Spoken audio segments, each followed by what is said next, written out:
test.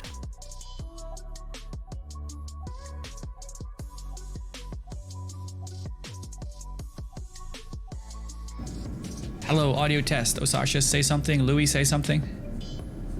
Testing, testing. 1, 2, 3, testing. All right. Marble mute.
Hello and welcome to round 2 of the 2952 Stanton Cup. We are here at Kovalek Circuit. And Osashis, where is Kovalek Circuit? Where are we racing today? At Everest Harbor, orbiting Hurston. So, Oh yeah. exciting to get our first 0G race of the Cup underway and see how these guys handle some tight action racing in 0G. We said it on the podcast a few weeks ago. Everybody was getting comfortable in atmospheric racing, and boom, here we are. Completely different story. We have over 30 racers. We have 10 heat qualifiers. We have 3 main events. There is a lot to do, and it's going to be really exciting. Taking a quick look first at the results. We've got Diplomat, of course, running first place right now. Vil Grumby in second. Followed by Data Machine, Neojet. We talked about all of this at length, and it's going to be really exciting, isn't it, to see who will actually walk away with the win today. Absolutely. I'm expecting things to probably play out a little bit different today. Maybe some racers are a little more warmed up, understand a little more of the strategy they might be wanting to employ here. Mm-hmm. So maybe taking things a little bit smarter, safer, so that they don't get, too many DNFs on the day. What is the winning ship? What ship will walk away with the main win today, do you think? 0G? I don't have a clear one. I was pretty confident it was going to be the Razor on round 1. This one, it could be the P72. It could be the M50. I honestly think they're that close that it's up to the racers. My money is on the M50, 100%. I've said this so many times now. Stronger retros, a little bit more situational awareness that way. Not everybody agrees. Let's find out. We've got some awesome prizes. We've got 3 race prizes to give away: the M50, the 100i, and the 85X. First come, first serve, if you will. First person to finish, or let's say the first place finisher, can have first dibs on any of the ships. And then we also have for you an 85X to give away. We'll probably be doing that somewhere before the main events go live, and so I encourage you to stay tuned and be active in chat, because that's very important, and also to make sure that you are following the Extreme G Racing Twitch channel on Twitch, of course. So let's check in with race control and see exactly how far we are. I think we have all the racers lined up and ready to go. Louis, how are we doing? Racers are lined up. It's 3 minutes call out to the start of the heat 1. Thank you. Beautiful. All right. Let's check in on the location here. Get the camera ready here for Marble. Quick shout out to Marble as well. Marble, say hello. We've got Marble back on the stream operator pressing buttons computer. Hello, everyone. How are you doing today, Marble? I'm good. Excellent. Who's gonna win, do you think? Do you have a favorite, Marble? Watermelon, obviously. We do. So Watermelon signed up. Are they here? Let's have a little look. We've got a whole bunch of party tags here, of course. Yep, I'm seeing Watermelon lined up right next to Sharkbait. Now, from the top of my head, I don't remember what they were flying. I think it's, yeah, either the P72 or maybe it's the M50. I'm actually not sure either. Well, we're gonna go check it out. Here we go. Let's take a look at everybody. Oh, it's awesome to see so many people lined up. Watermelon in the P72, which is the primary favorite. We have the majority of the racers flying the P72 today. Not surprising. We saw some really fast practice times from the P72. Obviously, like you mentioned, it's a little less safe. It doesn't have as strong retros. Probably has a little bit more trouble correcting from mistakes. But people are just gonna send it a little bit. So we'll see how it works out. Yeah, absolutely. We have the dual camera set up today. Osashis will be covering the racers coming off the line, and we'll be waiting for all the racers to make it around all of the gates and on their way to the XGR turn. It's going to be so exciting watching everybody tackle this 0G course. The very first time that we're doing a 0G course in the Cup. I'm super, super thrilled and excited. Absolutely. I know we've had quite a few guys actually that are a little bit less experienced in 0G too, so learning things like speed control and all of the nuances and differences of vacuum versus ammo racing. So yeah, it'll be interesting to see how much practice some of these folks have actually put in during these past couple of weeks. Absolutely. Now we do. We have a one 350R today. It's, of course, Canadian Maverick.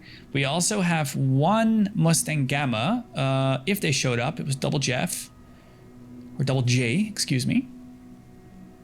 Big shout out to everybody here in the chat as well. We've got Foba, we've got Papa Provnik is back, we've got all the Melon fans, we've got Brizzo. Brizzo, thank you so much for all your work with the posters you're doing for XGR. It's much appreciated. We've got Ikita, we've got Sorial Shep, we've got 2 Dukes. 60 seconds. Big welcome to you all. Marble, let's make sure we have the overlay on screen and ready. And for the audience then, do keep an eye on the left top of your screen. All the action will be registered and on screen live with timings. And we've got some really exciting things to talk about in terms of that, but we will keep that for just a little later. Let's watch this spectacle unfold. And Marble... Racers, welcome to the round 2 of the Stanton Cup at the Covelex circuit. This is going to be the start for Heat 1. Racers, get ready, set, go. And we're off. Looks like Neo Jet with a really fast start. Splen right there as well. Oh, Neo goes straight into the top of the arm. So Neo is down. Splen with an early lead. Nobody's surprised there. Here they come. Up to the final gate then. Before making their way around XGR turn. Let's see who takes a fast lead. I see Splen in the lead immediately. No surprise there. Then Vil a little tighter. And Shaqnu as well. Awesome to see everybody make it up. These guys are looping over the top of the station. Vel's actually taking over the lead. So not surprised either. Vel actually impressed us round 1, bringing in a podium spot on the overall. Splen looks like he's fighting back. Shaqnu in third. Watermelon fighting over third as well, but Watermelon goes wide. Splen in the lead, it Data looks Machine's like. right there as well. Maybe Vil. They are neck and neck. And let's remember, this being the first heat of 10, there are 2 points at stake. Whoever wins in these 2 laps, whoever finishes these 2 laps in first place, walks away with 2 cup points. Splen in the lead. Vil so close behind. As far as the heats go, this is the biggest heat win that's up for grabs, right? Everybody wants to get that extra championship point that's available from winning this one specifically. Wow, Splen hits it. Yep, he didn't make it through. Splen DNF on the start finish line. I was watching him. He was kind of tricording his way down, retro braking, and making his way down there, but the angle was just too sharp, too aggressive of an angle there, and he didn't make it. He did not make it through. Vil did, so we're watching Vil in the lead and Shaqnu in second. They're coming up to XGR turn. Yeah, Shaqnu chasing. It looks like the pace is pretty close there. Sharkbait looks like he's bringing up third at this moment with Data and Speed fighting over fourth and fifth. So excited to watch this. It's really interesting. This is the first time that we're filming this zero-G action as we are doing right now, and we're doing our best to get you the best angles. It's always really cool to see how small the ships actually turn out to be when it comes to these stations, and it's not until you start filming the action that you realize actually how tiny they are. Oh, Shaqnu is closing up on Vil. Probably overspeeding as they make their way through the cargo chutes though. Vil slower and thus tighter through the turn. Shaqnu then drifting a little wider and as a result actually drifting a little bit further back and losing a bit of time. Vil coming down really fast though. Let's make sure they get into the start finish first. There's Shaqnu as well. Shaqnu overtakes. Shaqnu didn't make it in. Shaqnu collides. And Vil doesn't either. Vil DNF. Vil DNF. Shaqnu DNF. Oh, no. No finishers. We're looking at Sharkbait then. Sharkbait will be walking away with the first win. There he goes. That Sharkbait followed by Data Machine in second and Speedweed in third. Oh my god, I can't believe it. Wow. So on that screen fight for the win at the end. Oh my gosh. On screen you are seeing Vil in first place. That is an incorrect finisher. Vil did not make it through. Vil did not win this first heat. Congratulations to Sharkbait. That was beautiful. We see Salad also spinning out of control going through the start finish, but actually making it through no problem. Oh, that was amazing with Sasha's. That was you can tell both of those beauty. racers were just absolutely pushing for that win at the end, and both of them made mistakes. That corner, that drop into the start finish is very, very treacherous, even if you're taking it easy. So when you're really pushing it, it's so easy to just catch an edge in there, and that's the end of your race. Absolutely. Really exciting to watch that happen. It's always tricky when you think about it, of course. with the situation where you're going neck and neck toward that start finish, how are you going to adapt and try to push that a little bit harder, take that slightly little more extreme angle? And well, it didn't work out for either. Wow. Unfortunately, both Shaq and Vale missing out on that bonus in 2 cut points, but that doesn't mean they're out of it today. Of course, we still have 9 more heats to come, so they'll still have plenty of chance to win a heat race, get their cut point, and get a front row starting position for the main. That was amazing. Here's what we're gonna do. Let's have a little chat with Sharkbait and see how we enjoyed this race. Absolutely. Hello, Sharkbait. Just having a little chat with you. Congratulations on winning the first heat and scoring 2 points in the cup. Did you expect that? Heck yeah. You know, no, I did not, actually. I was literally just telling Vale and Shaq New, I saw both of their icons just sitting there right at the like start finish, and I was like, wait a minute. Yup, that's right. Yeah, so we could see that they pushed really hard to try and overtake on the last little bit there. But how was it for you? How far were you behind? And did you apply any strategies to try and get closer to them? No, not really. Honestly, I didn't want to win the first heat, so I was kind of just racing, just enjoying a nice cruise. But no, they were going pretty fast. I was not expecting them to end up crashing there and me take the win. Well, you got to take it where you can get it. So congratulations on winning that first one. Well done. Absolutely, I'll take the 2 points any day. Yeah, absolutely. Congrats, and enjoy spectating for a bit while you wait for the mains. Just to get to relax and enjoy the action. Absolutely. That's a good point though, Shark. You being the first one to win, it means you get the fewest amount of practice, right? Because you don't get to run any more heats. Do you think that'll be a big disadvantage? Yes and no. Honestly, this one I've definitely felt is a little bit more, I don't want to say casual, but I'm focused more on just flying a good, comfortable race rather than pushing as hard as I can. So I think I've got the track down enough that I can just, we'll see how it goes. Hopefully it plays out well in the mains. Awesome. All right, man. Right Congratulations. Good luck. Thank you. That's beautiful. Good job to him. It was interesting. This race, it kind of unfolded the way I hoped it would. We see some really spectacular crashes, but we also see some really consistent performances. So yeah, really, really well done to everybody. Correct, and you expect a lot of chaos the first heat out of the day, right? A lot of nerves are high. People aren't necessarily warmed up possibly yet. I know guys have been running practice laps, but yeah, I expect the consistency to probably just increase throughout the day rather than go the other way. Mm-hmm. Absolutely. We've got Ricky Bobby cheering for everybody. Thank you for that. Nordic, hello and welcome. I know we've got a few CIG guys listening in and watching in as well, so big welcome to CIG. We love what you're doing. We love your excitement for everything we're doing, and we can't wait to see what comes in the future. We were very excited to hear on the actually on the last Star Citizen Live about the enthusiasm they are showing the racing scene. And again, Jared mentioned ISE August might be something interesting for us there, so I can't wait. Absolutely. I have no idea too what's in store, so it's going to be really exciting to see what they've got cooking up. Exactly. What could it be, right? Like what could they have in store for us? Yeah. Such a wide variety of what they could be doing, but yeah. It'll be really exciting to see. Yeah, it's going to be really awesome. Let's wait while everybody lines up. We'll take a small break. I do see all the racers getting ready. Race direction. If you can give us a quick mute so we can get everything set up, we will be right back.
All right, so we're back and we've got all the racers lining up as the sun rises over Hurston. And this is so cool, right? Because we talk about sunset and sunrises all the time with racing because we want to give everybody as much daylight as we can. But things work a little different, don't they, when you get up to a space station orbiting a planet? Absolutely. I mean, it just makes perfect sense, right? You think the station is out from the surface of the planet quite a ways, right, in orbit. So as it swings around, it's going to have more daylight time compared to what the planet's blocking as compared to if you were on a location on the surface. So we actually get a little bit longer percentage of day compared to night when we're out here doing station racing, which is nice. But on the other side, the nighttime here is deadly, isn't it? Yeah, absolutely. One thing we didn't talk cannot about. see anything. Results all set. One thing we didn't talk about is how the P72 has one advantage over the M50. It's with the headlights. We're ready to go, Luigi, race director. You take it away. You take. We'll follow your Thank lead you. here. I'll get to my spot and we'll watch Osasha's take the racers away.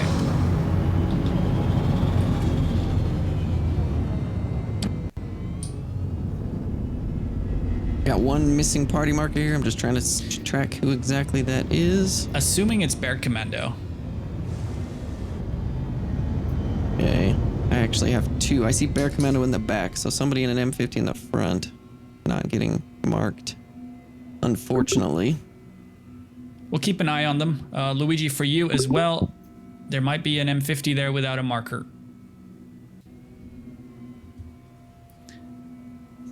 So for those that aren't familiar, how does the whole system work today? We have 10 qualifying heats, and after that we have 3 main events. Every time everyone races in the heats, if you finish first, you will get a point, and you will sit out the remaining heats. If you otherwise finish, you will have secured a spot in the main events, and you can keep racing to try and win one. Then we get to the main events, and there it is, basically a combination of all 3 races together, and they're 10 laps each, will give us a winner and a second place and a third place and a fourth place, and those places are for actual cup points. There are 11 races, 11 rounds in this cup, and at the end of that we will have a champion. Correct, yeah. So people that are new to this, you can basically consider these first 10 heat races of the day. They're kind of a qualifying, right? So they'll determine you qualifying for the mains, but also whether you're front row or overflow starting position. And then once we get into the main races later today, that will be for all the biscuits. That's for cup points and overall positions. Exactly. We also have a lot of onboards. Thank you to all the racers that are actually sharing their onboards. Let's take a quick look at all the spaghetti Marble looks at to give you the best angles, and we'll try to have them. We'll try and pick them out. At some point, we'll want to have a look at racers like Splen and Data Machine and Diplomat. I'm curious to see what he'll do. Neojet. Yeah, there's lots of people there. Canadian Maverick in the 350R. Very excited to see how their races move on. Absolutely. Was no surprise in Heat 1 to see Splen out with a, early battling for the lead, but unfortunately a little mistake cost him that race, so fully expecting him to be right back there near the front for this one as well. And you can tell just by how he's lining up right at the front, he's expecting the same thing. So, no surprise. Thank you, Scusto, or Esgusto. And they're off. We did not get a start notification, unfortunately, but it's Splen out to early lead like we were just talking about. Vel's right there. Canadian Maverick actually in the 350R right behind as well. Watermelon fighting with Splen as well. Let's get the onboard, the overlay on screen, Marble. Here they come. Vil in the lead then again. Oh, it's again neck and neck. Vil and Splen. Let's take a look and see how they do. They're both around XGR turn. Splen getting a little bit out of control there. So it's, Vil out of control. Splen in the lead then. They go down through the waterfall. No surprise these guys are battling. I'm surprised to not see Shacknew up here though right now again, just like we saw in Heat 1. But Splen looked like he's taking a little bit of a gap here now. Yeah, Maybe I wonder where Shacknew is. Pace. Yeah, I'm not sure. So we got Vel in second, Watermelon in third. Splen through the cargo chutes. Vil overtakes Splen, but Splen is slowing down, and Vil is very wide, losing a lot of time there, and we might actually see Watermelon overtake Vil. We'll keep an eye on Splen here as he makes his way down to the start-finish. Splen with a very interesting spiral technique to try and slow down the vertical descent. Yeah, it's very interesting to watch. If you've watched any of Splen's runs through this, he actually does basically a 360 flip using those really strong primaries on the P72 to slow himself. Very, very impressive. Vale's sticking with him, though. Very impressively so. They both make it through start-finish, and they're making it through the gates now. They're through gate 1, on their way to gate number 2, and then up to the final gate. Splen in the lead, Vale in second, Watermelon in third, very close behind. Vale hits gate number 3, DNF. Splen now with a clean lead, and not a lot of contention. At this point, it's Splen's race to lose. Watermelon is right there, so for all the Watermelon chats and our fans in chat, all it takes is a big mistake from Splen, and Watermelon could take this heat number 2 win. Splen down to Waterfall, Watermelon down to Waterfall, and up they come back to the cargo chutes. Let's check this out. Splen then making really sure not to overspeed here, which is so easy to do. You want to start braking about halfway in, maybe even a little less. Splen keeping it so nice and tight. Beautifully well done. Really putting the P72 through its paces perfectly. Masterfully taking advantage of those main thrusters on that P72. Look at that descent, man. It is impressive the way he flips that ship around. Really well done. There he is through then. And makes it out cleanly. Watermelon coming up. Very aggressive. Beautiful. Watermelon DNF on start finish. Didn't make it through.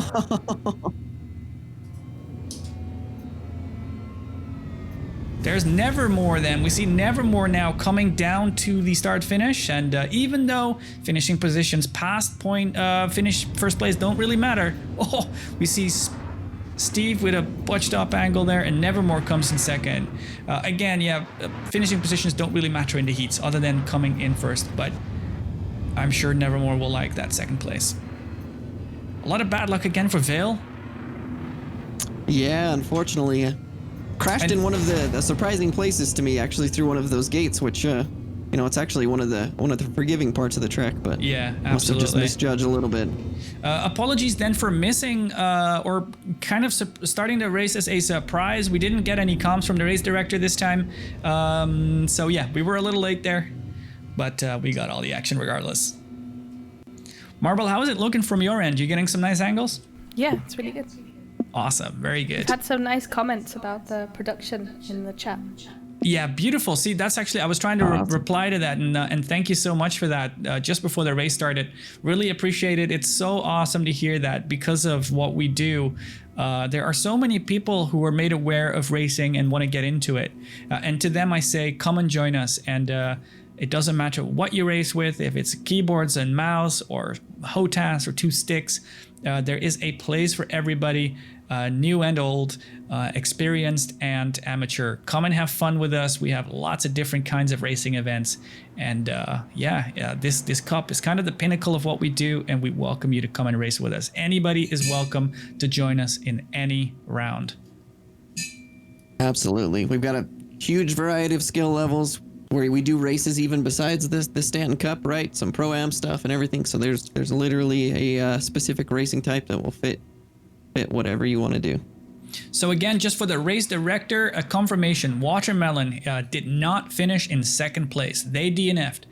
And maybe this is a good time to talk about the beautiful thing that we have on screen right now with Sasha's. What are we looking at, this overlay? Yeah, so this is an awesome timing scoring overlay provided to us by Diplomat with SCR.gg.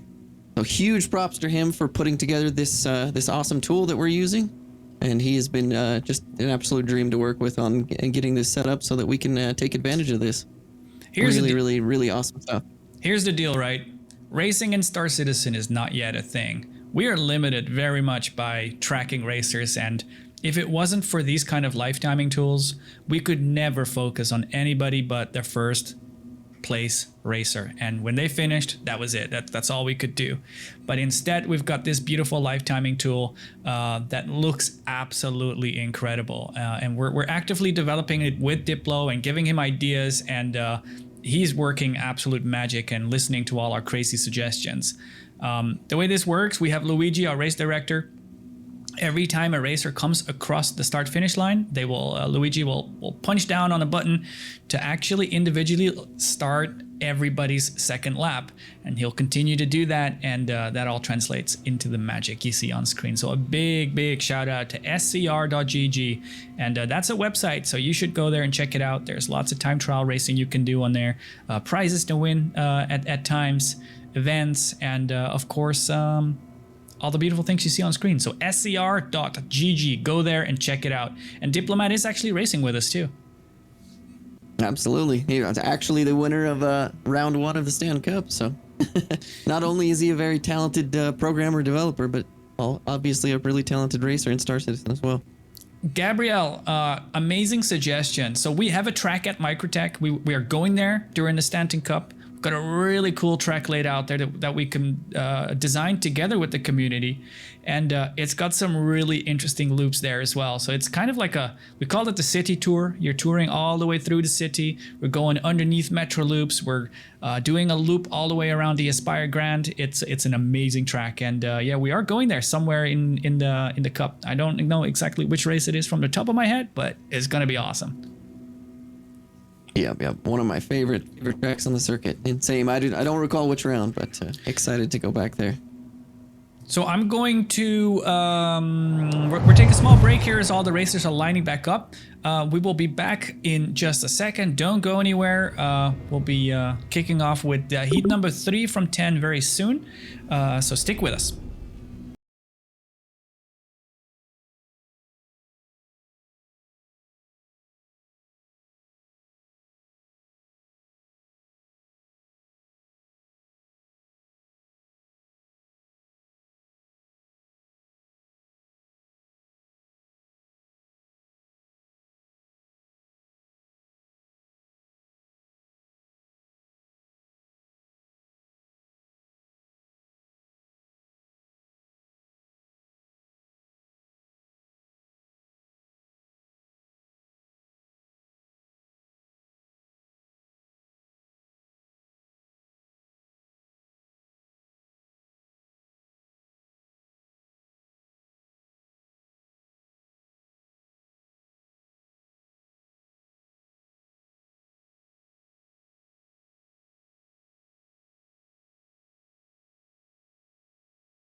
All right, so we're back and just getting ready for heat number 3. But before we do, what's really important with Star Citizen Racing and the limited support we have so far is party markers. Without party markers, we can't do anything. Because if you don't see who is who, and you've got only the little chevrons on screen, yeah, you're gonna obviously not know who is who, and our race director won't be able to tag anybody. So we actually run into a problem quite often where party tags go missing. So we're reforming the party right now, and when the party is all set up again, we will be ready for heat number 3. So apologies for that. Unfortunately, that is something we do run into every now and again. But part of racing in an alpha. It's to be expected, and just, we roll with the punches around here. Exactly. We always say it. Star Citizen is an alpha, and we will roll with the punches. So again, we've got some exciting prices: an M50, a 100i, and an 85X. And if you want to win those, there's nothing stopping you from coming to join our cup and have fun. Come race with us. Just go to racexgr.com. Everything is there. Basically, all you got to do is join our Discord, and you'll find links on our website. Now, today as well, you can win an 85X. All you got to do for that is keep watching, follow Twitch, and keep chatting. Absolutely. So Shaq back. Yes, we see Shaq back. Right. I see Vale without a party marker just yet. On the track so far, I just wanted to mention it's been surprising to me, actually. We've seen, I think, just as much, if not more, crashing on the gates than we have everywhere else on the track, which is really surprising to me. That seems like one of the more casual, like easier sections of the track. No, so it's been no. surprising to see a lot of mistakes there. No, I disagree with you. See, the thing is, with the gates, you either need to go lateral or you need to go strafe up, right? And roll your butt into it. And it's in the end, because you're so fast there, I think it's harder for people to kind of course adjust and go into things blind. I've noticed that a lot of people, even to kind of compensate for the blindness of those turns, have they're going through it laterally, leaning on the lats only while the verts are stronger, basically giving up how fast you could go for a bit of visibility. I think that's why people keep blowing up. It's the most blind stuff. Yeah, maybe. And then I guess when folks are pushing it a little bit at their limit or beyond, mistakes happen there. Yeah, exactly. It's really cool. I find it really interesting to see when people take a P72 with the weakest laterals and start lateral adjusting through it. I'm like, dude, you could win so much there if you just roll and strafe up. It's really easy to underestimate just how wide those gates are. They're actually a lot bigger than you think. So you can throw something like the P72 or the M50 on its side, and it's not. 2 minute call out for heat 3. 2 minute call out for heat 3. Beautiful. All right. Yeah, that's a good point. It's at speed, it is of course hard to adjust, so things start feeling real tiny. But you're absolutely right. I'm gonna zoom in right now because we have some crashes. We've got a bug in game right now, which is quite funny because it's like this is where a person died. But look at this. Look at these ships just sitting here. We can actually get a record of where everyone crashed. But it really does show what you said, Osashas. Ships are tiny. Yeah, absolutely. Have you apologies for race directions. Have you gotten a party invite yet? I have not. I do not have party markers yet. So. Yes, I'm in and I'm ready. So Luigi, we need a party marker for Osasha still. Our party invite. We need a party marker. Got nothing here. We can check in with the audience as well and let us know if you do have any concerns, suggestions, or hiccups. We've got, how's the audio? How are the angles? How is the stream? Is everything coming through okay? Let us know. And if you do have any questions for XGR or Star Citizen Racing, hit us up. We are reading along and happy to answer any questions you might have. If there's anything you'd like to know about the Stanton Cup or our futures or our plans for things like Pyro, just hit us up. 1 minute call out. With that 1 minute call out, Abby or Marble, let's get the overlay on screen and ready.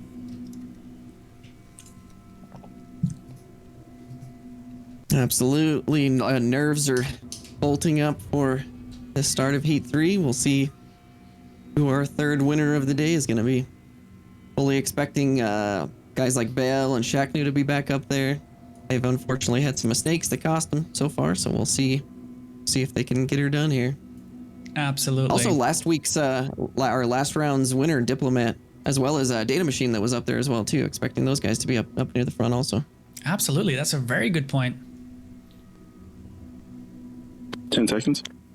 Here we go. 10 seconds then to heat number 3 of 7. Racers, this is the start of heat number 3. 2 laps. Get ready. Set. Go. We've got NeoJet out to an early lead. Vel Grumby right there. Bell taking the inside line, probably taking over the lead there. Data Machine, Speedweed, and Watermelon fighting over second. Bell coming in first with a nice little teeny bit of breathing room. Watermelon taking it really wide. Guys are going to loop around XGR turn and then back over the station before they loop back underneath, heading towards Waterfall. Absolutely beautiful. See everybody coming up through that final gate. So cool to see the stream of party markers and thruster trails. Absolutely. Who's in the lead right now? So we still got Vale in the lead. Watermelon keeping him honest though. Watermelon not falling too far back. We got Speedweeded bringing up third right now, chasing. Bell just going around the cargo chute turns, coming back down the other cargo chute. Watermelon took that really tight, but looks like he kind of screwed up his line a little bit, so Vale was able to extend the lead back out just a little bit, heading back towards the start finish. Phil with kind of the same strat as Splen, really putting his ass into it before coming down. Let's see if he gave himself enough there. Ooh, really slowing down, taking it nice and gentle. Watermelon maybe getting a little close. Oh, Watermelon's so fast and eating the station, not making it through the start finish. I was thinking they were coming in hot. Yeah, absolutely. So at this point, Vale's got a pretty huge lead, especially for only being a lap in. Yeah. So he can just run comfortable lines, keep it smooth, bring this home for a win. There's Vale. Up to the XGR turn, around it, and whipping around the station.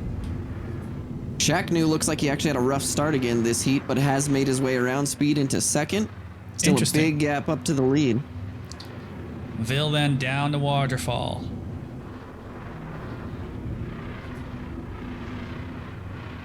Hello Ryan and welcome for tuning in. Hope you're enjoying the show. You're watching heat number down 3. The waterfall. Looks like about a 6 to 7 second lead already for Vale in first. Yeah, Vale is he's got an interesting balance with that 180 drift turn through the cargo chutes. I always wonder what is the fastest way to do it. Real slow and cover less distance, or a little faster. There's Vale through and out. Good racing for Vale then with a heat win finally. There's Data. I'll tell you what, in my bit of practice on this, that drop after the cargo chutes is definitely the toughest part for me. Just trying to manage so much speed and then do a big drop so you can get lined up properly with the start finish is really, really challenging. Oh yeah, here we have Diplomat and Steve. Let's watch these guys as they make their way down as well. Diplomat very late with the drop. Might actually lose it to Steve here too. Steve making, this is the second mistake I've actually watched where he shot it really long down towards the forks. So I think he he's panics. having a bit of trouble with that drop himself. Yeah. Yep, I think, oh, he still eats it. Yep, didn't make it through. I think Steve panics with the finer control when it comes to close proximity. We saw the same at the river race. As soon as he was low near the river, having to do a 180 turn, there's a lot of 6-DOF movement required. He starts kind of going strafing up and down out of control. One could wonder if there might be a control input issue there. I don't remember what they use for strafe up and down, but it would be interesting to check. Yeah, not sure on that. Who won the previous heat again? I remember now we never checked in with them. That was Splen. Splen won heat 2. Yeah, we should definitely check in with Splen and also with our heat 3 winner. So yeah, sounds great. Let's have a little chat with Vale first, our winner of heat number 3.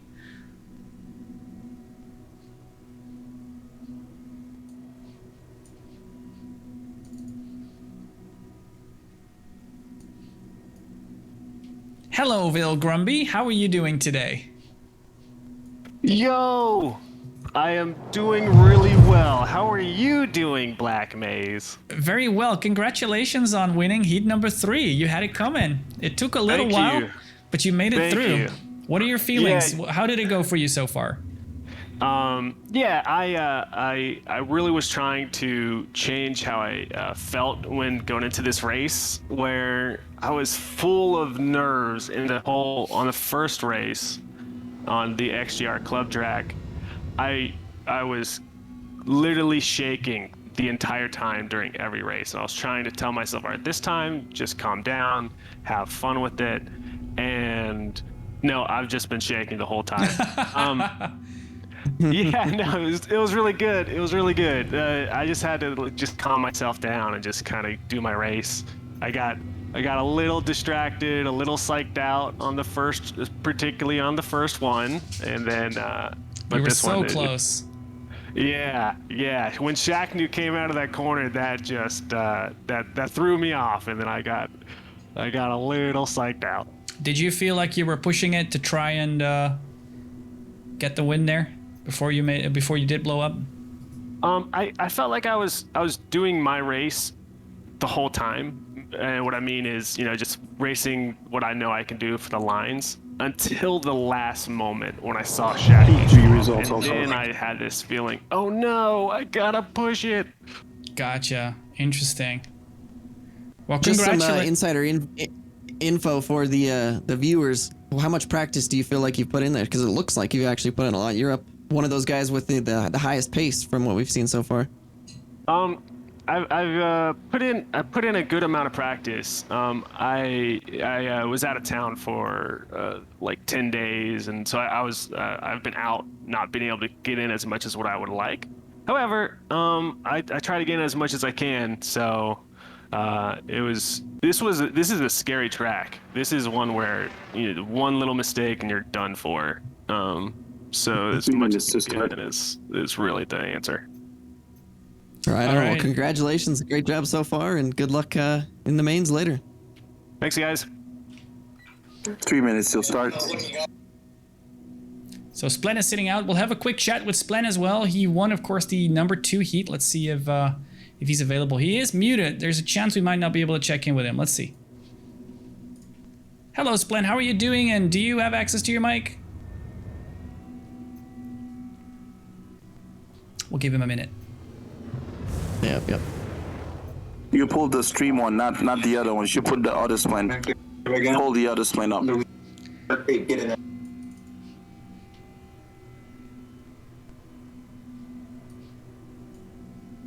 Hello, Splen, and congratulations on winning heat number 2. We didn't get to check in with you yet. How are you today? I'm good. How are you? Very well. Congratulations. Did you? What was your experience after the blow up on heat number 1? Just relax. Don't do it when you want to go to it, and chill out coming into the start finish. After heat 1, 2 all the minutes. pressure was gone. Right after that, it's like, okay, I have 9 chances to get a single point instead of the first point going balls to the walls on heat 1. So I just kind of chilled out, and we got it.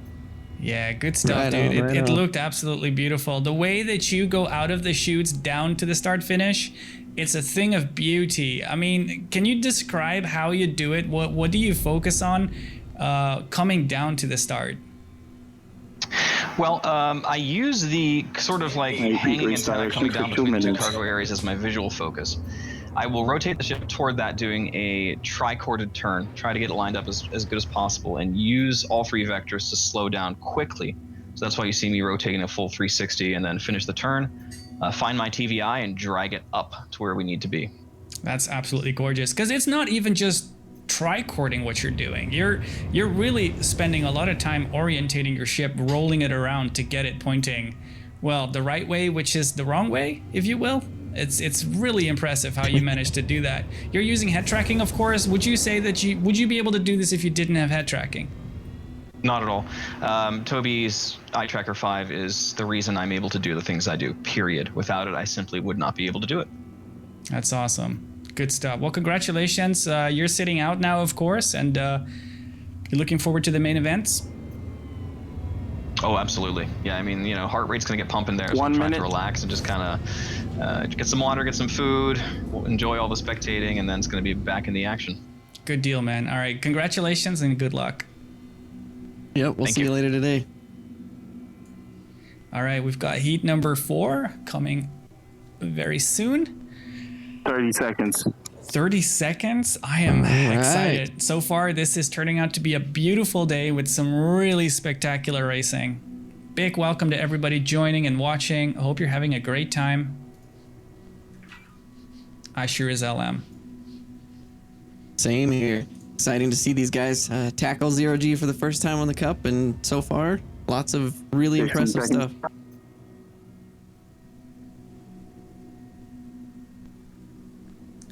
We have Data Machine out of position. Interesting. Looks like he'll be sitting out this race.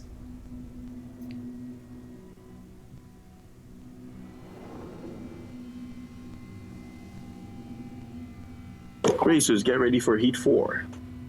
Set. Go. And they're off. Red Wolfwood with an early start there. Speedweed actually through the gate first. It looks like Numenos collided with the gate. Maybe DNF.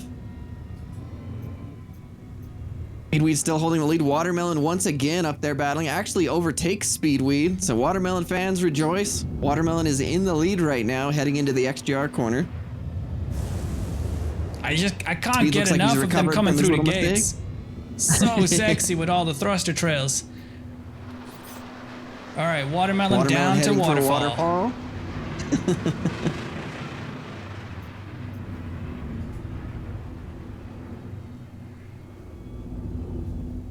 Looks like Speedweed still trailing in second.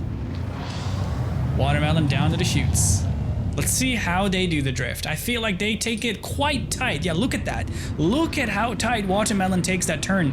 There is almost no drift out there, which really begs the question, do they give up speed with that? Does it cost more time or less? Very interesting. Watermelon down to the start finish now. Let's see if they can finally make it through without blowing up. Speedweed neck and neck with Watermelon now. Closed up. Oh, wow. I dare say Watermelon taps the start finish, but makes it through though.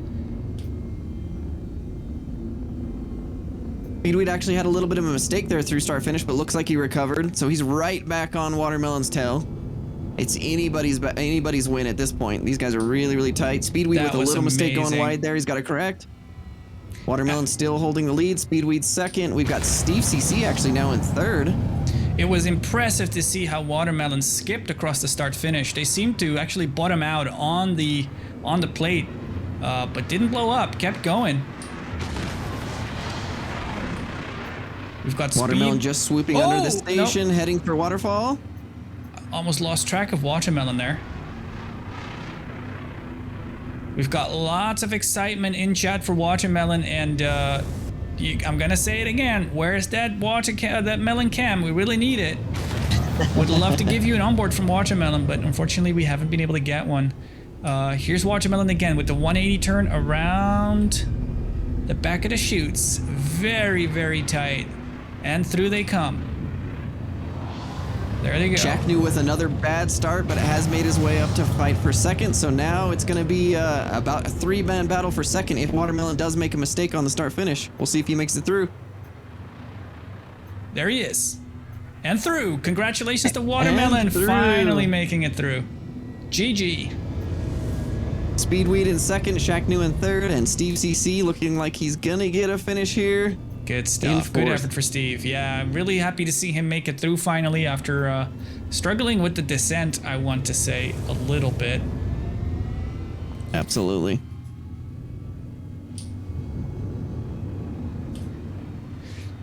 Maybe this is a good time to talk a little bit about some of the last-minute track changes we had to make.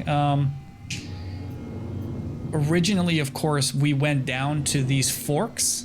Can you tell everybody what the reason is that we're not going down there? Yeah, so unfortunately, there was a change made when Invictus was about to start, right? So that the javelin could safely land there. So before, you actually wouldn't necessarily get government trespassing, yada yada, for going in there. Now it's really, really aggressive. So if we were running through the forks like the track was initially built out to do a fork slalom, it was very likely that the station would start firing on racers. And of course, when you have 30 or 40 racers on the track and turrets start firing and people are getting crime stats and sent to jail, that's just not... Watermelon's a winner. It's just not inducive to good racing. So unfortunately, we had to make a little change for now, and then hopefully the CIG will revert that change at some point in the future so we can restore this track to its original state. We're getting a question by Nordic. Who has the fastest finish so far? I think we do have access to that data, but I don't have it. I don't know if you know of a way to figure that out. I would be curious to find out the same. In the meantime, let's go chat with Watermelon. I'm very happy to finally have a chat with them as well. Let's see where they're hiding.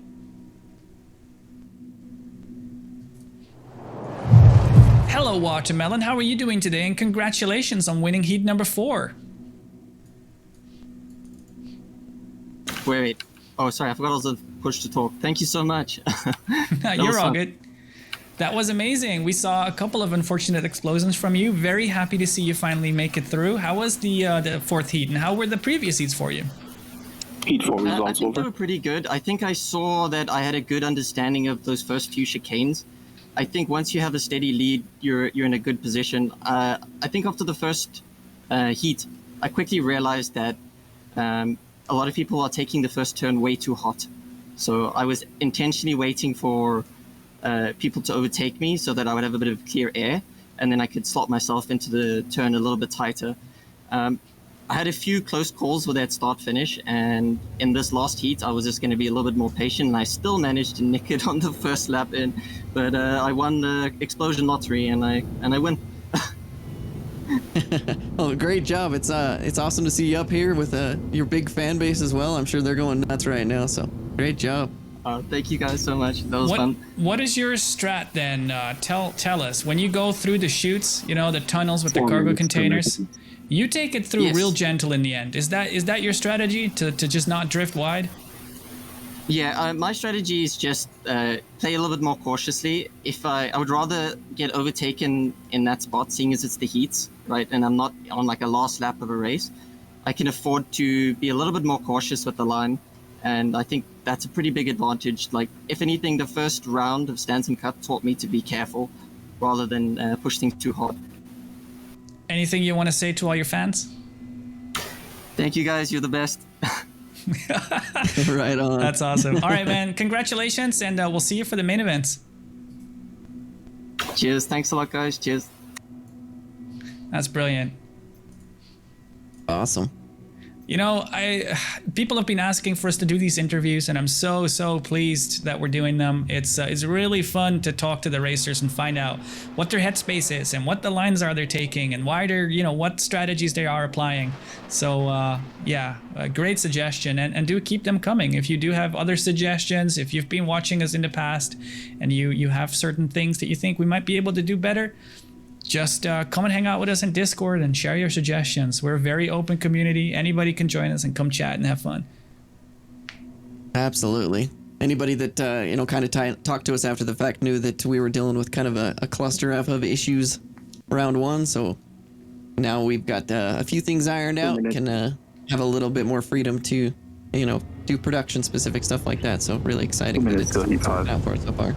Absolutely, man. Yeah, I can't agree more. I mean, it's always funny, new patches come, they break things, and I feel like we're not necessarily in the most stable point in time. There's a lot of things we need to do to kind of, go around certain bugs.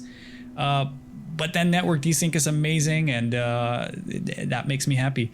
I've got a question for you, Marble. For this next heat, if we can start on my camera, there's something I'd like to show everybody. When everybody launches off, and this being 0G, the thruster trails. 50 seconds. The thruster trails as these guys come off the start-finish line looks amazing, and I'd love to show this to everybody. So you still take it away, Osashas, when they do start, but we'll be on my camera then, and it's just amazing. Right on. 45 seconds to start. 45 seconds. Can you hear me? Yeah, Luigi, Roger, race direction, Roger. There's something to be said about thruster trails in Star Citizen. I find them not impressive enough. They're too small and too thin. You don't at all see them in atmosphere. What are your thoughts on that? Yeah, it's one of those I can see that they're kind of trying to lean more into the realism side than, maybe the kind of stylistic cool approach. But yeah, it would definitely, for what we do, really impressive, bright, colorful thruster trails would be absolutely heaven sent. So it's the one thing I think Elite did really well. Yeah, they were just more. Absolutely. 10 seconds.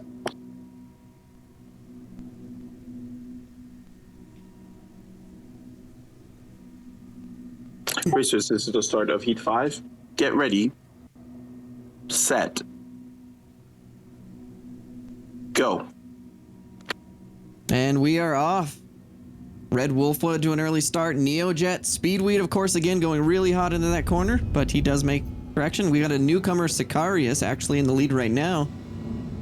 Ooh, but he clips. They're still alive.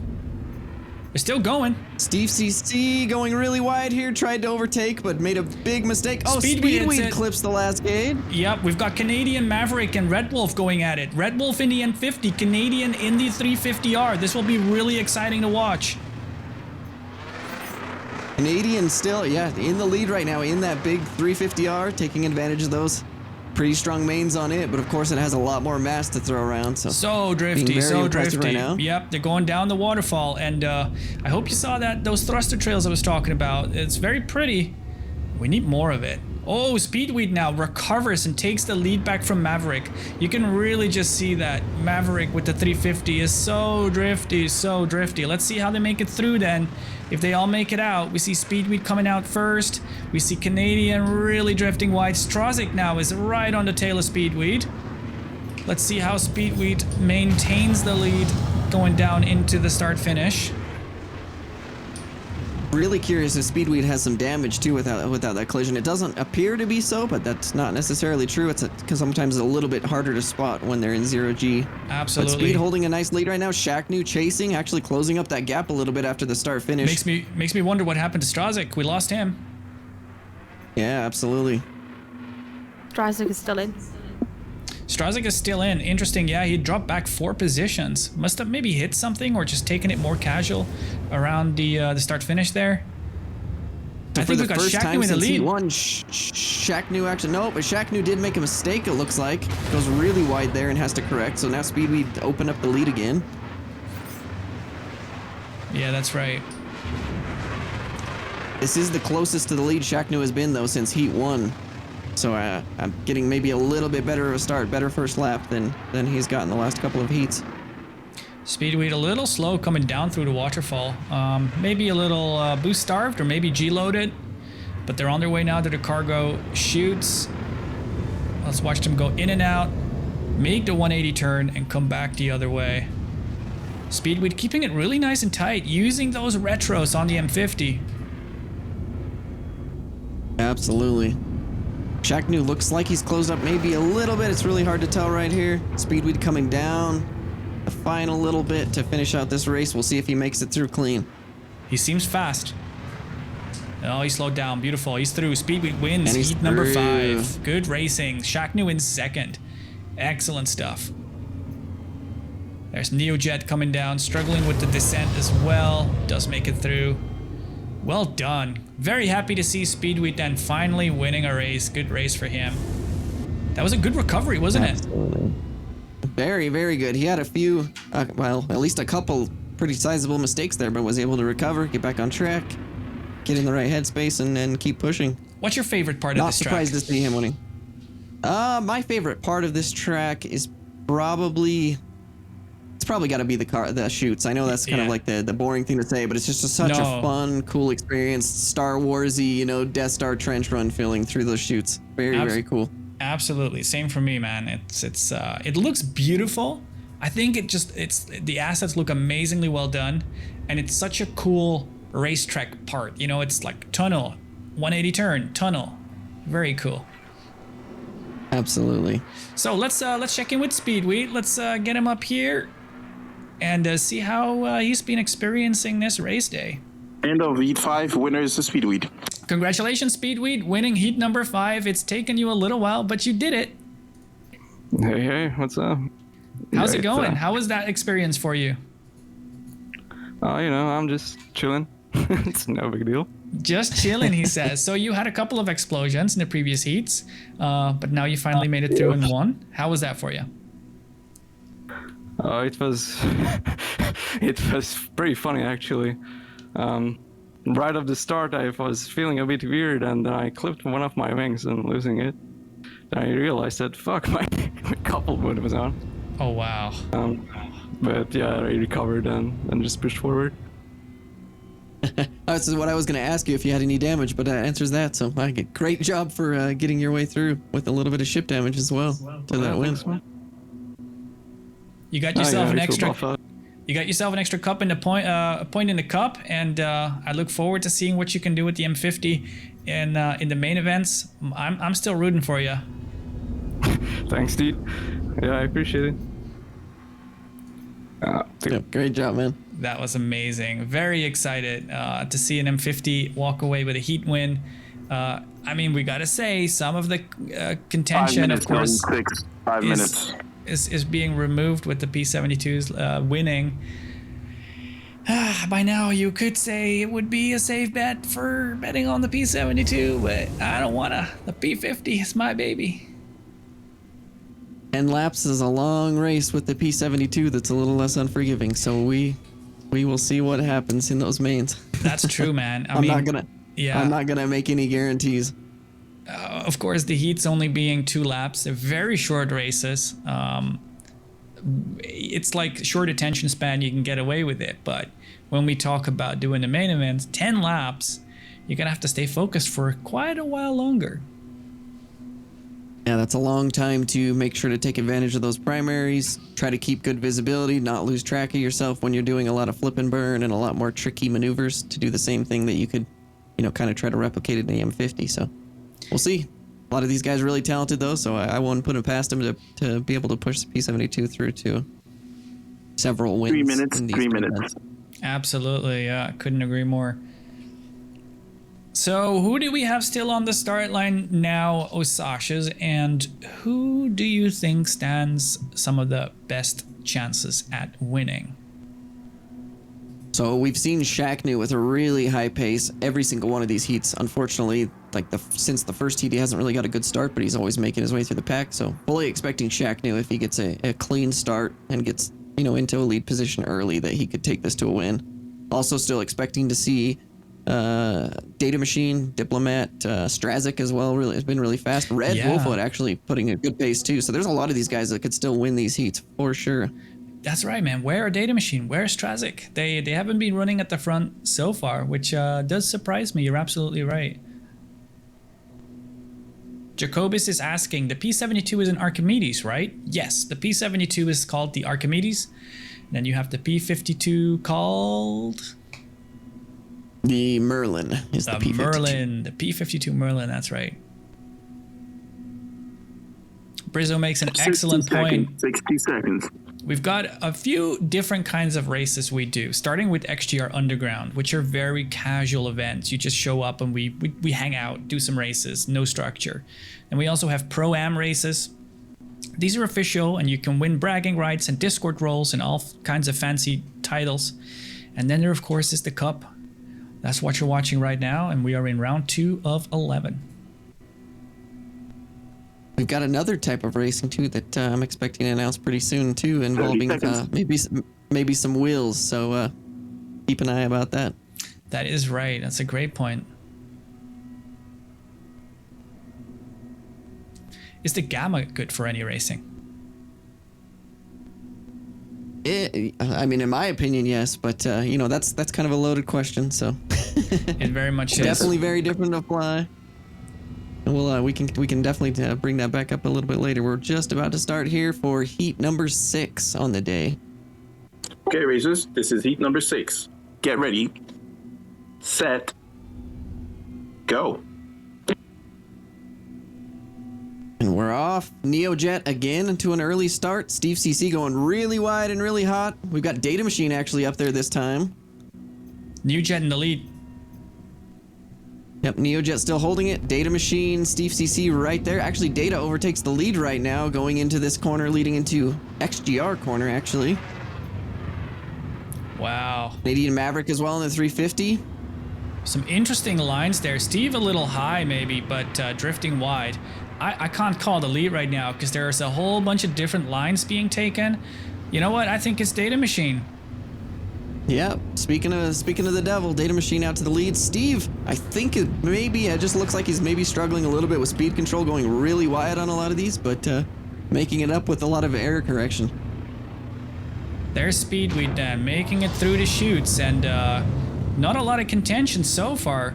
There he is with I want to say like a medium-sized turn in terms of overspeeding. Very well done. How does it look like behind Data? Yeah, so we've got Steve in second, Shacknew in third. Shacknew once again showing a lot of pace, so I think he's closing as well, but once again suffering from a not so great start, so he's got some distance to make up on the leader. Data made it through. Shacknew in second, made it through. Steve in third, made it through. We'll keep an eye on Data Machine. No, we lost Steve at the end, so Steve did not make it, so now we have Shacknew in second. That's a shame. Data through gate number 1, down to gate number 2. Makes it through. Keep an eye on the target reticule for him. Look at this. Full lateral drifting. If he rolled into that, he could do a little bit more of strafe up to keep it tight, but he opts to go laterally, which means it takes longer to adjust the trajectory and it costs real seconds. But it's enough for this heat number 6. He's in the lead. Absolutely. This is not over though. Shaq since last lap has closed up about half the distance he had between him and Data Machine. So we'll see what Gotcha. happens in this last half of the track. Shaq could definitely get close to him. Data through the chutes now.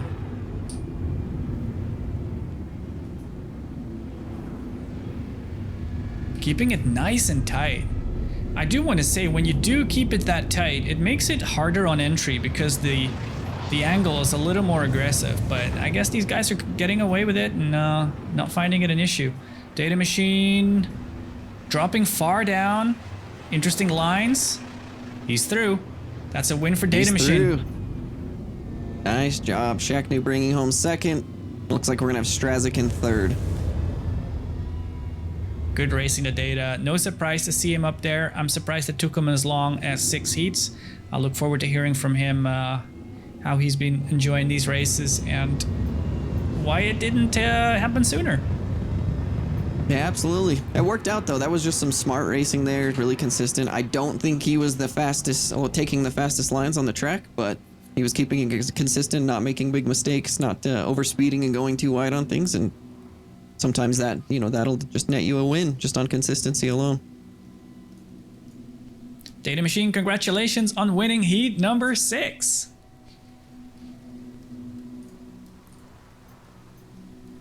Thank you. Now, tell us, Data, what took you so long? Had some bad luck, I guess. A couple times off the start, the frame rate was a little worse than I was expecting, so I ran into the first gate. That sucked. I got hit one time, knocked off course, so that kind of put me behind. Heat 6 has ended. To Data Machine race a winner. little bit conservative, so don't expect I'm the fastest out there because 0G definitely isn't my forte. So I guess I just needed the rest of the fast guys to get out of the way so I could get a chance. Well, great job, man. You were I mentioned, I didn't think you were running the fastest lines out there on the track, but you were running really consistent laps, so you weren't making big mistakes and just ran into home to a clean heat win. So great job. Thank you. Yeah, good stuff, dude. You mentioned that you prefer atmospheric racing over 0G, isn't that right? 100%, yeah. What is it about atmospheric racing that tickles your cherry? Ships just kind of fly more like, airplanes, and I've done more practice in Atmo, not a whole lot of 0G racing practice, so I'm just more Heat 6 comfortable. results all set. I understand it, like, muscle memory-wise better than 0G. It's interesting how that works, isn't it? Here we are all playing Star Citizen and just falling so deeply in love with the atmospheric flight handling and really enjoying the racing in it. I couldn't agree with you more personally. Absolutely. Well, congrats on winning heat number 7. You got a whole lot of practice in. One could say that maybe you have a one-up over some of the guys that won really early on, so I hope 5 minutes to I next hope heat. to see you do well in the main events. Good racing. All right, thanks. Thank you. Yeah, congrats, man. Very good to hear from him. And yeah, he did mention some bad luck maybe, but also it's true. I remember him telling me that 0G isn't necessarily his Heat favorite. 7 is 4 minutes away. Roger, race direction. Wow. What is your what would you say? Do you have a preference? It's tough. Like, I don't think it's a hard preference because I really enjoy 0G racing too. I think the nuances and just how cool and interesting the Atmo flight model is in Star Citizen, that's probably taken over the cake a little bit for me, so I probably enjoy it a little bit more, but that's not to say that I don't really enjoy vacuum racing as well. Both are really, really fun in Star Citizen with its really interesting flight model and all the things it has to offer. So an interesting topic I want to bring up. We do have race limits, time limits. For heat it's 4 minutes. So if you don't finish within 4 minutes, you're DNF automatically. And for the main events, it's 16 minutes. And it's kind of taking into effect that if you're running normal lap times, it'll take you, a certain amount, and then we put like 2 or 3 minutes on top of that. How are you thinking we're balancing things today compared to, for example, the first round of the Cup? Yeah, I think we've tightened it up just a little bit, right, to try to hurry things along and then also might not make it too ridiculous. But I think it's a good point, especially the heats that we've done so far. I think it's pretty generous amount of time for people to still make it across the line and qualify for the mains. We've mentioned before, we don't want the heats to necessarily be gatekeeping for going into the main event. We just want to make sure that you can actually complete a couple of laps without exploding, right? That way you're not just a pure course hazard out there. And the more important part of the heats is the bonus Cup points, and then also the first row starting position in the mains. That's what's really up for grabs in this point, and that's what you're really qualifying for.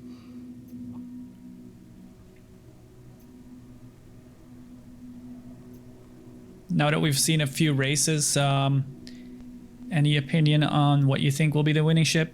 You feeling good about the P72?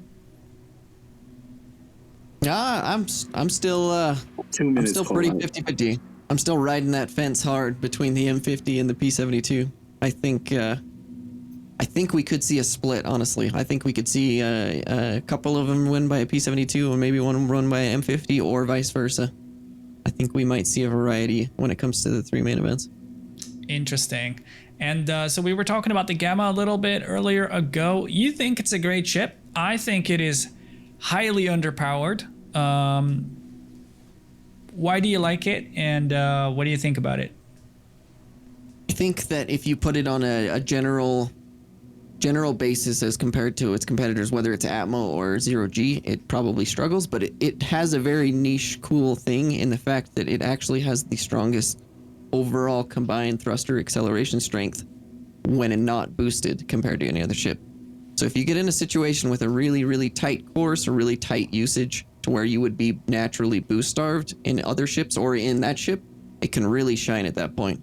It also has a really interesting flight model, whether it's in Atmo or 0G. Actually, it really likes to do like a straight vector-based flight where it's like point-to-point, shift, point-to-point, hard shifts 60 between. seconds. Doesn't like to drift a lot like curvy drifts, so it's really interesting to fly. Like you said, I think in a lot of general cases, it's probably a little underpowered. But I What think you're it's still saying a very is cool ship. you like anything that is in the meta. There's a lot of that for sure, yeah. To quote Plus, I think it looks cool. To quote your naughty brother in chat, I get it. Have you ever considered, what do you think about a race, probably in Atmo, no boost? I think the Gamma would be very strong there, actually. Very, very strong. Be really interesting. All right, then. Heat number 7 is coming underway in just a second. We've got everybody lined up, and I look forward to see who will win this one.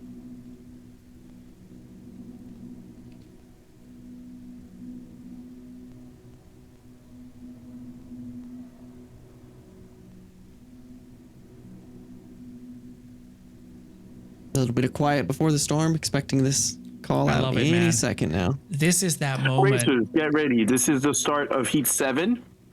Set. Go.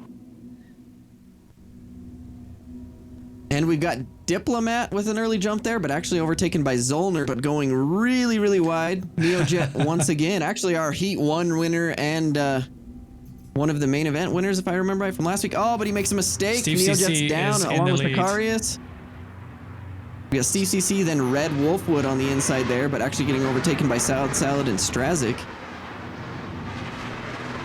Steve just going around the XGR corner, looping back over the top of the station. We'll see if he can keep this tight or goes a little bit wide. Salad actually closing the gap now.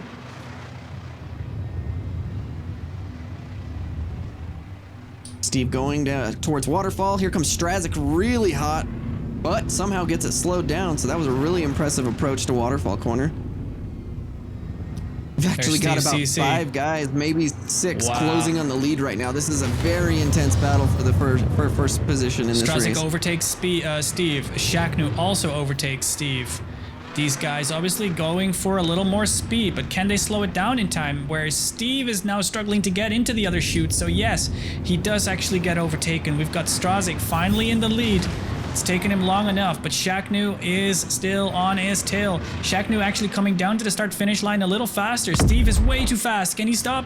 Yes, Steve CC managed to overtake both of them back on the start-finish line by going in a lot hotter. Steve looking like he's getting more and more comfortable, actually making less mistakes. Stallard makes a mistake in the back, so he's being out of control. Shaknu, I'm actually surprised, has not managed to secure a permanent pass on Steve so far. Shaknu's been hauling butt this entire race day, but Steve holding him true. Tight battle now between Shaknu and Steve. We've got both of them coming through the final gate before making it to the XGR turn. We see Shaknu in the lead and Steve very close behind. So this means where Steve took the lead across start finish, Shaknu has managed to take it back. Shaknu taking a really tight line under there, whereas Steve goes really, really wide. Shaknu making up actually a lot of time there, so he's got a pretty nice lead now. It looks like Diplomat's actually made his way into third. Both of these guys heading up towards cargo chutes. Oh, actually, I've lost Steve. Oh, it looks like Steve made a mistake actually on the bottom of Waterfall, collided with the station, so Shaknu has a massive lead over Diplomat in second now. We're looking, it's really impressive to see. Shaknu massively overpowered through that turn. He's using everything he can off the main thrust to vector back onto target. He will have lost a lot of time going through there, but it was really cool. And I encourage anybody to keep a good eye on the target markers, because you can see by the chevron exactly where the ships are pointing. Diplomat now is very close behind. Is Diplomat going to make it stick? Diplomat DNFs on the start finish. Shaknu makes it through. Rizzy also blows up. It is Shaknu. That was a three-man little sprint to the end. Great job on Shaknu to keep it cool though and hold it through to finish. Absolutely love the final drop. What an incredible, spectacular dynamic that is turning out to add, with racers really pushing it versus taking it careful and adjusting based on where they are. Absolutely, it's a really interesting point where if you're in any kind of close proximity to the lead, you can just absolutely send it down there and hope for the best. Roll the dice and see if you'll make the corner. That's it, isn't it? Roll the dice and see if it sticks. Absolutely amazing. That was so spectacular and really happy. Let's not forget, Diplomat is racing a Razor. So this is actually the first Razor heat winner. Oh, Diplomat didn't end up with it though. This was Shaknu. So Diplomat exploded there in the finish. Oh, forgive me. Direction. Apologies. Yeah. All right, we'll check in real quick with Luigi to see exactly where we are and get ready for heat number 8. Give us a second. We will be back in a moment.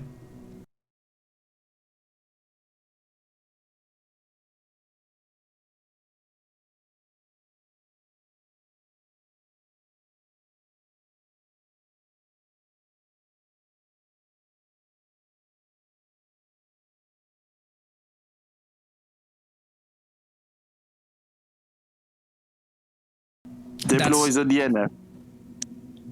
And we are live back with you. Thank you very much. Yeah. So indeed, apologies for calling out Diplomat as the winner there. It was indeed Shaknu, of course, with the P72. But if it hadn't been that tragic explosion, Diplomat would have been the first Razor winner. And one could say that where the Razor is a little weaker with the thrusters, it might have done it for him coming down so aggressively. Absolutely. Not surprised to see him up there. Obviously, he's our round 1 overall winner. So it's actually surprising that it's been this many heats to really see Diplomat up there fighting for the win. So we've got 3 more to go. It's not over yet. Diplo could definitely still secure one of these heat wins. We've seen a lot of explosions on the final start-finish stretch. And I guess this is a good moment to remember for everybody, to remind you that it is crucial that you survive to finish. It doesn't matter if you make it through halfway through the chute or, almost completely through it. You gotta survive. A dead Razor doesn't win. If you just absolutely send it into the finish and you explode inside of there because you were just coming in ridiculously hot, that does not count. You got to make your way through. Yeah, let's give a shout out to our sponsor Kovalex for making this race available. Kovalex, of course, being the in-lore cargo company, and you will see their logo stamped across all of these stations with the with all the cargo. 7 results all set. The FedEx of the verse. Absolutely.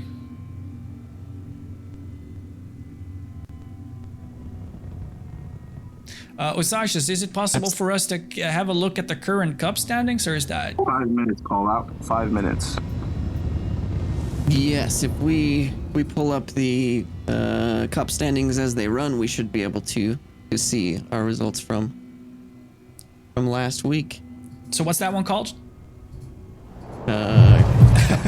Standings, I believe. Let me double check here for us. Cup running points? Cup running points? Yeah, champ running points. Yep, cup running points. Yep. So we'll pull these up and have a little look. So we do see, yeah, so Diplomat is still in first place. Is this taking into account today's cup heat winners? Good question. I don't believe so. No, I don't think so. All right, we can take that off screen because it won't be accurate to like real time. That's cool. Sorry, this is me not paying attention to what all the stats show.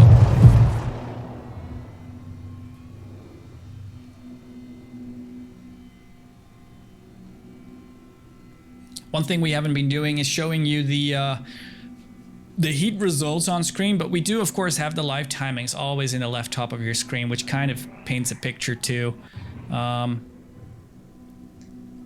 We should probably, after this heat as well, just pull up the heat results, Marble, in the little pop-up to make sure we use those. Just seeing racers trickle back to the start finish and line up for heat number 8. We can show the, for example, the heat 7 results on screen for a second, just to show you exactly how that works. This is, of course, Luigi as the race director punching in all the details and showing you the finishers in order. So there you see it. Shaqnu came in first, followed by Bear, Red, Tint, Kyle, Salad, and Wolf. Wolf being he's pretty high up the ladder, if I'm not mistaken, on the championship scoring already. Yeah, we actually saw some really good results and some good speed from Wolf last round. So I'm surprised that maybe Wolf has a little more experience at Atmo racing compared to Zero G or something like that. Mm-hmm. Yeah, it's no surprise, man. 2 minutes call out. 2 minutes. We're seeing so many people struggling with Zero G. It's hilarious because I even think when we look at all the Pro-Am races we've done in the past as we prepared for the Cup, most of them were atmospheric. Yeah. As a matter of fact, this is the first time we're running an event at Kovalex. It is, yeah. This is the first time this track is getting official usage.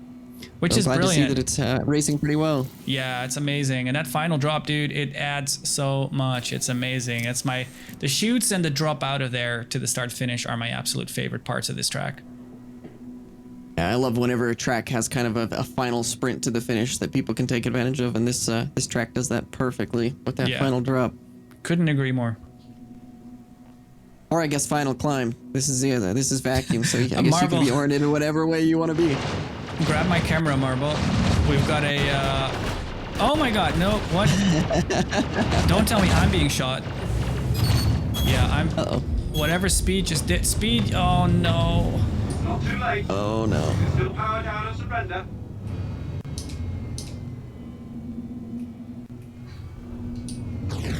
$60 seconds. Alright, this is on you, Ashi. Alright.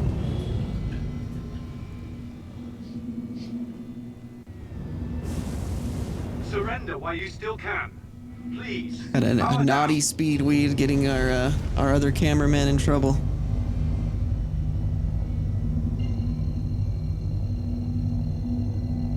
It looks like we've got Diplomat lined up closest to the line here. Looks like he's ready to secure that heat win that he couldn't quite pull off last time. Still seeing Strazik, Steve CC, Red. Quite a few guys that have been battling near the front or at the front 14 throughout seconds. these heats as well.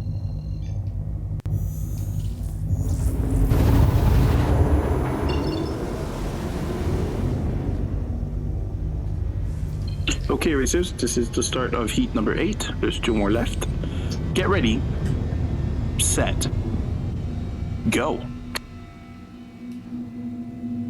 And of course, I just got pulled over by the police, so we're gonna have to just stop here for a second. So I don't. We're good. So we've No, got no. NeoJet out in the early lead. I'm back in place. No problems. NeoJet is indeed in the lead, it looks like. And yeah, NeoJet with a clear lead at this point, going up the XGR turn. Everybody else following right behind. Let's watch everybody go over the station, looking absolutely magnificent. NeoJet maintains the lead. Strazik is quite far behind. It still surprises me that Strazik isn't any closer.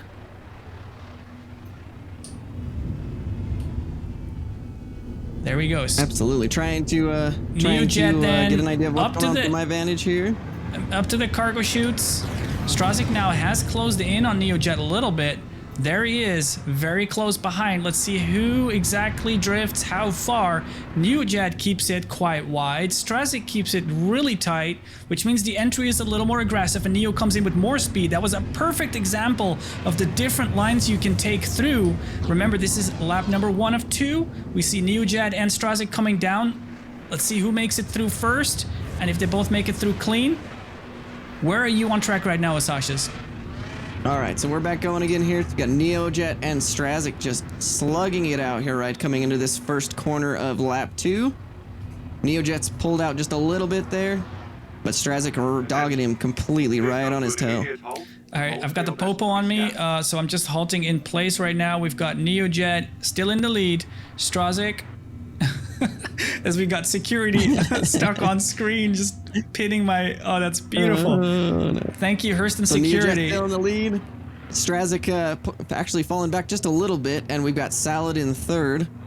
Both of these guys coming across the top of the station, doing a loop back down, heading towards Waterfall Corner. So, to confirm, Neo is still in the lead, right? NeoJet is still in the lead. We've got Strazik in second, and Salad in third. All right. NeoJet dropping down. He's going I to be got doing eyes the on loop Neo. up towards cargo chutes. I got him in sight. I'm tracking him. I see Strazik very close behind. These guys are within about 300 meters of each other, it looks like. NeoJet through. Let's see if he drifts wide again, and let's see how Strazik does it now. Does Strazik keep it tight? Yes. Strazik goes for that tighter line again, and I think Neo is going to lose it this time. But I don't know. NeoJet comes in with more speed. Yep, you see that. I think NeoJet might have it. If he can stop in time, he'll have it. Oh, see if Neo can make the turn off of the bottom of the drop. Strazik is right there. No! Neo hits Neo it. crashes. Strazik makes it through. So yeah, NeoJet was too sharp of an angle there. Couldn't pull up in time. Didn't make it through. DNF and a win for Strazik. Congratulations to Strazik. Oh man, That was heartbreak on the final little bit of the track for NeoJet. Yeah, that was painful, man. That's really, really sad to see. On my end, I didn't get a crime stat, so that's why I decided to very quickly run away and come back, and I was okay. So Speedweed, screw you for getting in the way, but we made it through, and again, a big congrats to Strazik finally. Absolutely. Man, that was... Strazik, definitely one of those we saw last week with a lot of speed as well too, and in all of the racing Strazik's done with us. Did he win a heat last time? Man, I would have to look. I don't recall off the top of my head. I think so, but I can't say that with 100% certainty. All right, let's check in with him as well. Strazik, do tell us why it took you so long to win a heat today. Oh man, you know, I just had to learn 0G for like the first time. I'd never done active racing until this track, so just trying to take it safe because, you know, XGR club track, trying to basically set time trial records for every lap was really stressful and very dangerous. You had a bit of a recovery game this lap because we had NeoJet in the lead for quite a while. I saw you were pretty far back, but you recovered it really well. And your strategy coming through the chutes and making that 180 turn at the back of the station, very tight line. What is your strategy there? Oh man, that one stresses me out so bad. So, basically I'm trying to get to like 600 meters per second. I was usually going with 5, but Data Machine tipped me off. He goes up to like 6, so I start doing that, and then it's I roll and pitch. So when I'm pitched 90 like that, I can see the other chute, so I can kind of see how far until I'm going to be exiting, and I just flip on coupled. So wow, because it'll do the smart braking for you, and I also don't have to worry about jittering my hand too much, and you know, because if I was decoupled, jitter a little bit, and it'll continue. I get extra momentum that direction I don't want. So that just kind of guarantees I go out straight, and then I use it like halfway through the turn, then flip it off when I'm getting ready to enter the other side. It's a really interesting strategy. I think Sater, I don't know if he ever does race decoupled, but I think he's someone also that likes to switch it on and off every now and again. It's a really cool strategy because it's like, it works a lot better than Space Brake, of course, where you lose control of your ship entirely. Yeah, well, it's basically it's like a smart space brake. So whatever input you're putting in, it will not break that from that thruster. So exactly. it's just better than space brake. Absolutely. Well, awesome to hear. Awesome to hear your tactics here, and you got eight heats worth of practice, so got a little more towards some of the early heat winners. So excited to see you in the main here in just a little bit. I'm excited to have a little break and get the shakes and jitters off. Oh, great job. Congratulations on the win there. Awesome stuff. We've got the official results on screen as well then. So Strazik coming in first place, followed by Salad, Kyle, Rizzy, Zagarius, and Bear Commando. Good racing by everybody.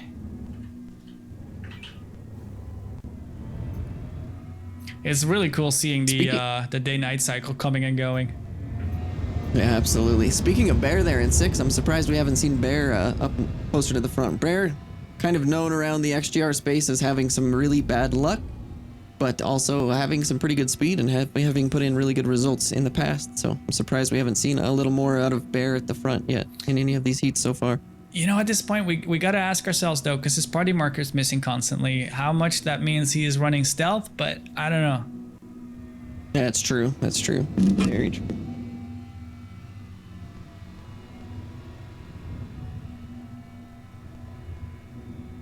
Two minutes. We had some interesting questions in chat earlier, Sasha's. What is a good beginner track to practice, would you say? I think so for 0G specifically, the beautiful Glen Station, even after the expert rework, I feel like that's a very good practice track where you can really learn how to control your ship, learn how to manage speed control, learn how to just, you know, basically navigate and do all of the maneuvers you would need to pull off a track like this. And then as far as in atmosphere, trying to think of the entire roster, probably like something like Lorville Gateways would be a really good one to learn on for atmosphere. Lots of straights, lots of time to really think about what you're doing, but then also some really good obstacles and corners to learn how to control a specific vehicle in atmosphere as well. I think those would be two of my suggestions. If you run Kovalex, do you ping? 60 seconds. I do not, actually. I probably should. It would probably be helpful, but it's just not in my pool of habits. So we talk about pinging all the time with racing when it's so dark that you can't see anything. Ping is like a fake night vision, and it's just not permanent, but we can spam the button these days. Yep. And I can't wait for Star Citizen, for CIG, to finally do something cool with night vision. We need it. There's no excuse. Absolutely. Let's get the overlay on Marvel. There's a lot of night racing opportunities for us that we don't have currently. Absolutely. Yeah, man. And it's not just for us. It's combat. It's everything. I get it. There's a few game balancing aspects that are involved with that, but screw it, man. This is the future. We can have a... we need a night vision. Absolutely. Okay, racers. This is going to be the start for Heat 9. There's only one more heat to go, so you can qualify for the main event. There's going to be 3 races for the main event. So, Racers, get ready. Set. Go. That does mean, of course, there are All two more right. heats to go. This one being the second to last, I believe, anyway. Correct. Yep. We got this heat and one more to go after this. So Sicarius out to an early lead. Really tight battle between him and Red Wolfwood. Salad's right there. Steve CC's right there. Big clump coming into this this corner leading into the XGR blue corner.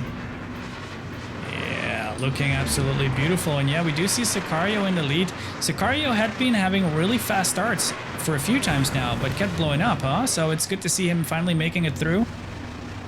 Yeah, absolutely. I'm seeing Diplomat right there. A lot of these guys taking, like we said before, really different lines around there, so it's hard to kind of tell exactly what position people are in. Got Steve keeping it really tight on Waterfall, so he's made his way into second right now. Salad in third. Diplomat fighting with Salad over third and fourth. What a group of racers. Look at how close everybody is going into the chute. That is one big pack of racers going through there. We do lose Diplomat one. with an issue in the chute. He's down. Kyle the Kid with an issue. He's down. So Steve Steve's CC taking it really tight, super actually tight. taking over the lead. Yep, I think It's we're been going to really, see... really fun. Sorry, go ahead. No, you're fine. I was going to say, well, let's see if Steve is able to make it through this time. It does look like he set up his approach a little better. Oh, no, no, no, no, no. Still struggling. Sicario as well we've lost, so it's Salad through now onto lap number 2. Well, looks like we lost 2 or 3 guys through that, actually, making big mistakes. So yeah, Salad with a comfy lead right now over Red, Wolfwood in second, Rizzy in third. I'm fairly confident this would be a first-time heat win for Salad. Absolutely. I don't believe they won a heat in round 1.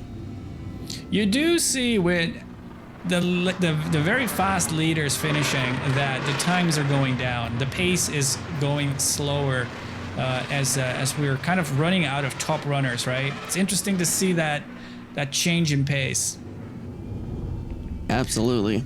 That is what I We've do seen some love of these about guys this just system. We've seen some of these guys just get more and more comfortable throughout the day, though, pretty obviously, at least to me as well. So that's been interesting to watch. We've got Bear Commando now without a party marker, very close behind Salad. Overtaking Salad, entering the cargo chutes. Bear Commando enters the cargo chutes in the lead. Let's have a look and see if he can maintain. Rizzy comes through now faster, but surely they will overshoot. Yeah, there's Bear Commando, really with a top-notch performance. Salad right behind him, but let's see what this means for when they cross the finish. Oh, Salad coming in with maybe a little more speed down towards the start finish. Bear Commando correcting, though, coming in with a straighter line. Salad. Oh, and Bear made a mistake, it looks like. Did he DNF? Either that or I lost him. DNF. I believe so. It may have just been... Oh, Marble confirms a boom there. Yeah, so... GG Salad. Yeah, great job. First time heat winner as far as I'm aware. Awesome, awesome job. As the sun rises again, let's check in with Salad.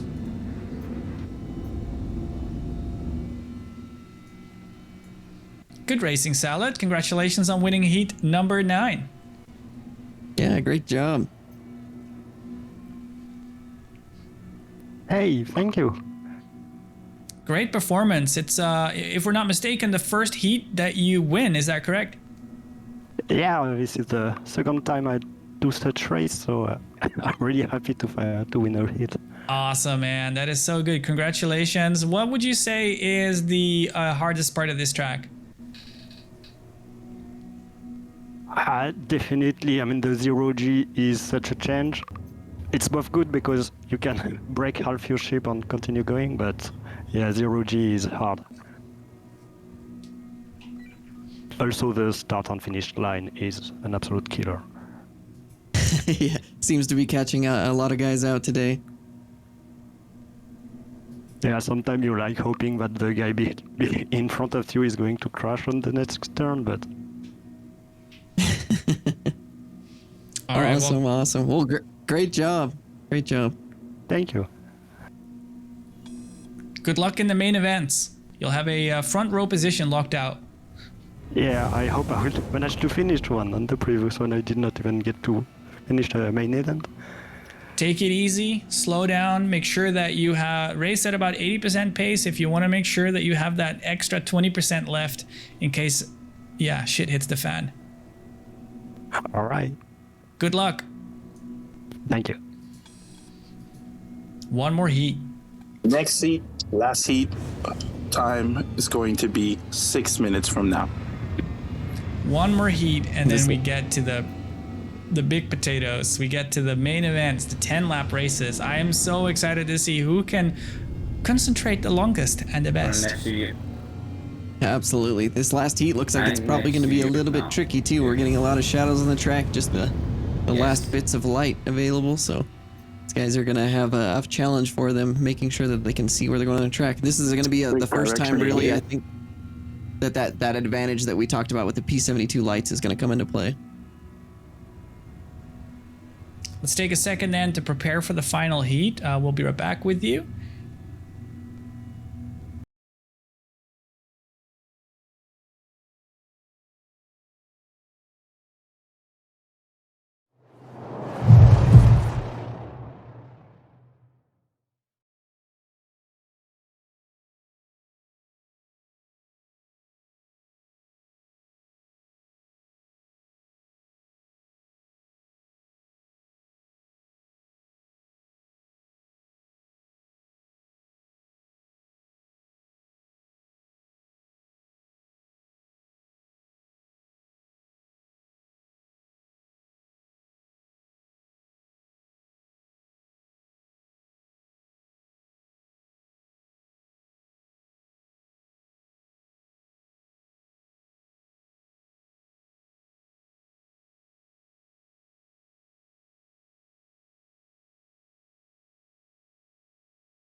Achilles Blade, thank you so very much for the kind comment there.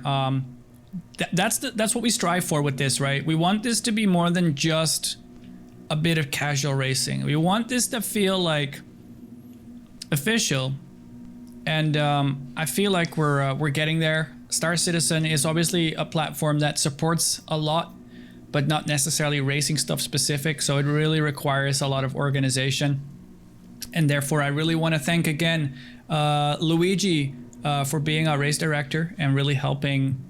Basically, because of him, we can sit here and talk shit all day. It's only because he is doing everything to do with the racers, herding them to the start line, starting the races, getting the timings done, you know that it's key to us being able to put on the show for you guys. So big shout out to Luigi. Then of course Marble for doing all the wonderful stuff with the cameras, because we have Osashes and myself flying around all the time, but Zero G is really difficult for following racers without overspeeding yourself, and so we've had to kind of cut our, let's say, area in half. I cover one half of the track and Osasha's the other. And then we have Marble swapping between cameras for you. And also grabbing some of the beautiful onboards that the racers themselves provide. So big thank you to her as well. And of course to Osasha's for being here and talking with us. And Diplomat from SCR being amazing with the incredible overlays we see on screen. Absolutely. Black Maze and I have it easy with all the awesome support we've got, so. We quite literally great. do. Absolutely. We get to sit here and film it and make it look pretty. We could definitely not pull this off with all the support, so yeah, big thanks. May I do another shout out to CIG because first of all, they're making this amazing game available for us. But second of all of the prizes that you're seeing here being given away are courtesy of CIG. They are giving us these things to give away. And it's like the cherry on top, isn't it? Absolutely. And you can tell that they're paying attention to what we're doing in the racing scene and, you know, teasing us with things that they've got in the works. So this is also for a reason, right? To try to bring racing to a bigger scale to the verse, and it's so awesome that CIG is seeming to be really on board with that, and they've been super supportive and seem to be working on stuff. So, huge shout out to CIG. Really excited to learn what it is they mean when they want to try and support racing more. Referring to the Star Citizen Live, where Xylo and Chris mentioned the exciting things they kind of have in store for us without really revealing much. Can you just imagine, man, like racing tools and checkpoint tools and that sort of thing? Oh man, yeah, I cannot wait. I'm sure it's gonna be some testing and implementation and making things work, right? Just like anything with Star Citizen, but yeah, anything that they're willing to throw our way that would help the cause of racing in the verse, we'll take it gladly. I hope that with what we are doing and with the tools that Diplomat from SCR is providing to us, we show them how things should work.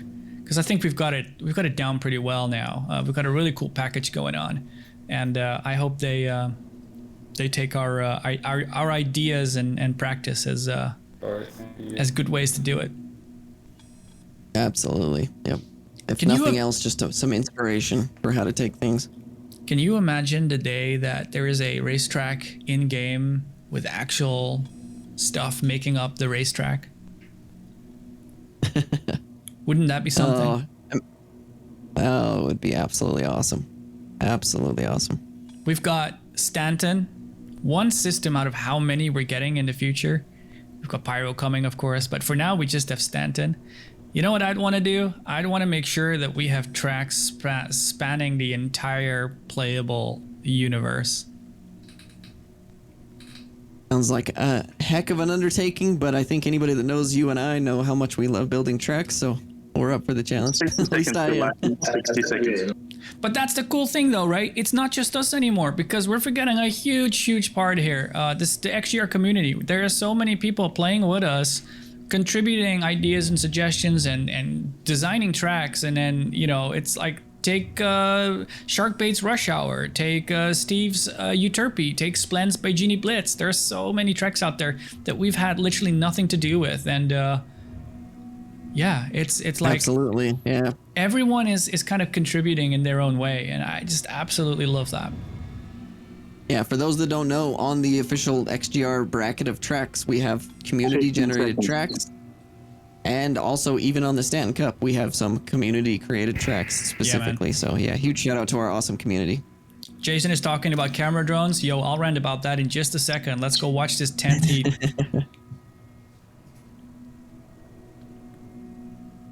Racers, thank you for joining us today. This is going to be the start of heat number 10, the last heat for today, or your qualifier to the main event. Get ready, set, go. There we go. A Diplomat with a really good jump, but again going really wide, so he's taking a really interesting wide line around that. It looks like he actually made a mistake, so Neojet taking the lead. Oh no. He clipped a landing patch or something. Neojet and Steve CC battling over first right now. Steve going wide, Neojet going tight. Red Wolfhood in third, going into the XGR corner. Steve taking this really interesting long line while Yeah. Neojet taking a really tight line around here. So very, very different line choice. Yeah, very confusing to see his line actually when you look at it. Oh, But they Neojet actually and get Steve to getting so waterfall close. at almost the same time. So Yo. both of those are very different lines equalizing out. Can we talk about this for a second? One thing Zero G seems to be doing is reduce the amount of ship-to-ship collisions.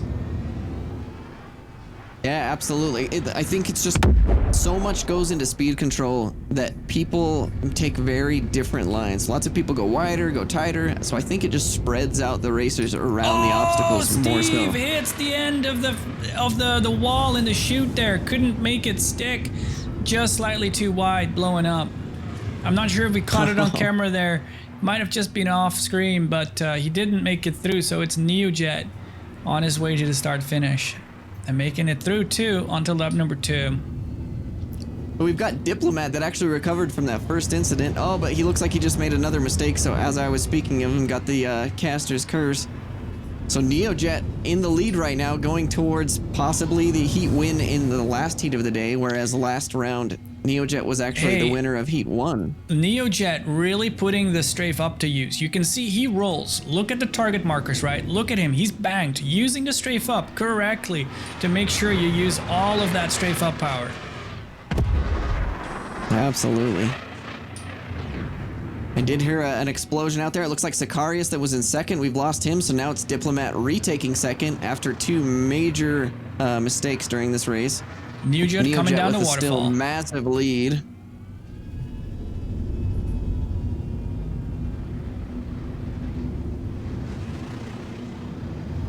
Actually, I'm seeing Bear Commando now that is in stealth mode, actually in second. Neojet through the first chute.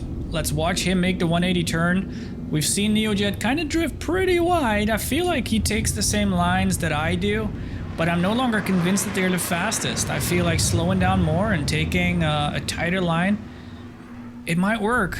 I'm not sure. I find it so hard to judge. Neojet coming down to start finish for the final time. Does he make it through? Bear Commando closing. Neojet better get through there clean. He does it. He's and through. He does. Neojet securing the final lockout for the front row. So Heat 1 winner in round 1 of the Stanton Cup becomes Heat 10 winner in round 2 of the Stanton Cup. Congratulations, Neojet. That's if you extrapolate that, the exponential curve there is not looking in his favor. Then again, it could just be strategy. Maybe Neo just wanted 10 heats of practice going into the main events. You never know. Yeah, I remember that being a good thing for me in the past, not making it through, let's say, the heats in a similar situation, and thus getting so much practice in that I was able to win just because I got more practice on the day.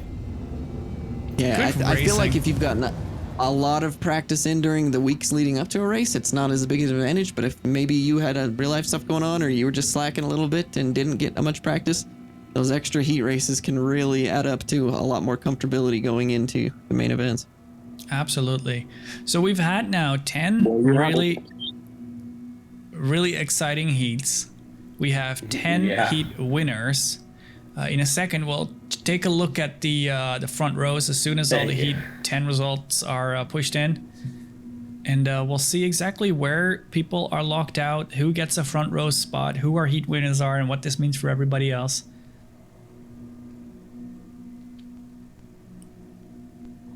Absolutely.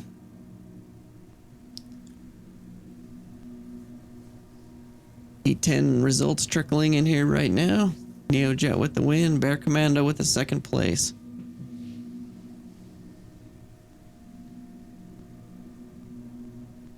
Very curious to see Diplomat, our overall winner for the first round of the Stanton Cup, did not secure a heat win, so he's going to be in for overflow starting positions for all 3 main events. I think there's 2 reasons for this.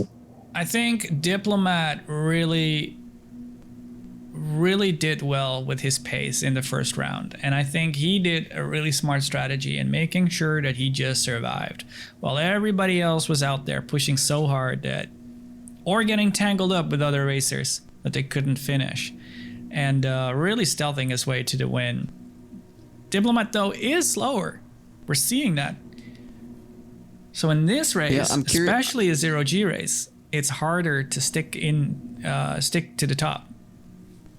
Yeah, I'm really curious how much is that Diplo maybe not getting practice in because he's been helping us with a lot of stuff, and how much it is the choice of flying the Razor versus the more meta P72 M50 choice.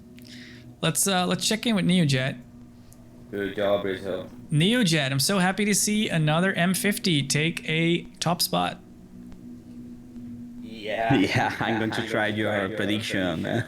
Yes, please do. I would love it. No, for me, these hits have been almost my half of the training for this race. And, That's amazing. That's amazing. What would you say has been the toughest part these 10 heats? Yeah, for me, it's the problem is the last part. It's where I lose more time. It's taking to me. I saw the fast people, like how they are making the tunnels and the straight line. Oh my God, it's taking to me too hard. Yeah. So you take what is your approach when you come out of the first tunnel, the first chute, and you do the 180 turn into the second chute? What kind of speeds are you going for? Are you trying to go like sort of medium speeds, or are you trying to go tight? I was trying to go full speed when I go in the entrance, but after go mid speed and I start to brake maybe in the last third part to try to not go too far, because what I feel with the M50, I'm not sure. I feel that the Archimedes is braking hard if you put using the vertical thruster. Yeah. The M50 for me is very hard to brake that turn. Mm-hmm. Do you use what thrusters do you use most when you're braking? Do you use the front thrusters? This is because I told you I think I mistake the ship because Okay. I use a lot the vertical.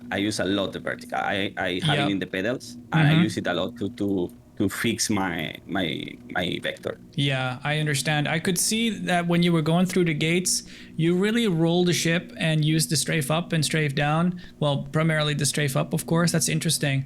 And so you feel like maybe you would have had a better chance if you were in the P72? I was making just one try today, and I feel like I was able to take the direction easily faster. Okay. This was my feeling. After, I don't know. It's true that I training a bit more with the M50, then I feel a bit more confident. But yeah, I feel like it was more easy for me maybe because I used the vertical. Gotcha. Anyway, well, great job, man. Well, amazing coverage. I love it. Awesome. Excited to see you in the front row starting position for all the mains here in just a little bit, just like last week or last round. Yeah, thank you. Now I need to be more quiet than maybe with the XGR club. There I was full speed and this take me lose point, but this one maybe I'm not going to be like that. I'm gonna root for you to win one, Neo. Yeah, I go for that one. Good luck. Thank you very much. Good luck. Yep. See you in a little bit. Congrats. So on screen we have our main event lineup. We see Sharkbait winning the first heat today and thus getting the best position in the front, followed by all the 10 guys on screen, Splanville, Watermelon, etc. Really good racing by everybody. Very exciting to see. Are there any surprises there for you, Osashas? It was cool to see Salad with the first time heat win, so that one was a little bit of a surprise to me. Cool to see Watermelon getting a heat win for his big fan base. The big surprises to me were the lack of a heat win from Diplomat, and I also thought Canadian Maverick could pull it off too, even with the 350, but it just didn't quite work out, unfortunately. Yeah, definitely expected Canadian to get one there, especially because he was in the lead, but you can just see that there's so much mass and it just drifts and drifts and drifts. Yeah, absolutely. Tough to throw that thing around a 0G track with the current flight tuning.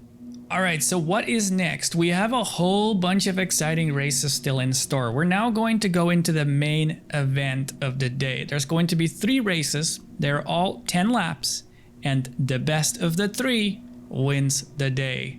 And we're just going to go on a small break. We're going to take a 30-minute intermission. Don't go anywhere, because when we come back, there will be some exciting stuff to win for you. You can walk away with your very own 85X today. So do stay with us, because we've got some really exciting stuff still in store. 30 minutes, the stream will stay on. We will be back very soon. Hey, folks, in just a bit.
Hello, we're back. Welcome to round 2 of XGR. Osashis will be joining us momentarily.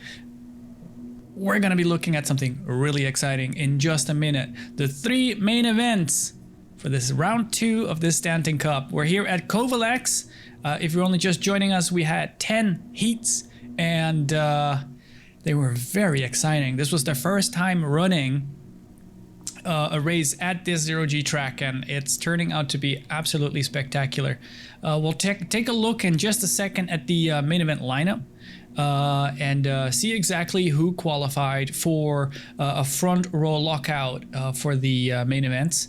But it's going to be really interesting watching racers go around this track and having to focus and concentrate on doing it for 10 laps. So that's going to be really exciting. Osashis, are you with us already? Absolutely. I have my camera pushing, but it looks like Discord is pulling some shenanigans on us. Where's your beautiful face? I've tried to reset it a couple times, but Discord things. So yeah, really exciting stuff so far in the heats, and I'm really excited to get into the main events and see how this goes. Hell yeah, man. We've seen some really interesting kinds of racing, right? We've seen a lot less people blow up with ship mid-air collisions, but it's just geometry. But then the most crucial points have been either the checkpoints at the start or the start-finish line dip, which is my new favorite part. Yep.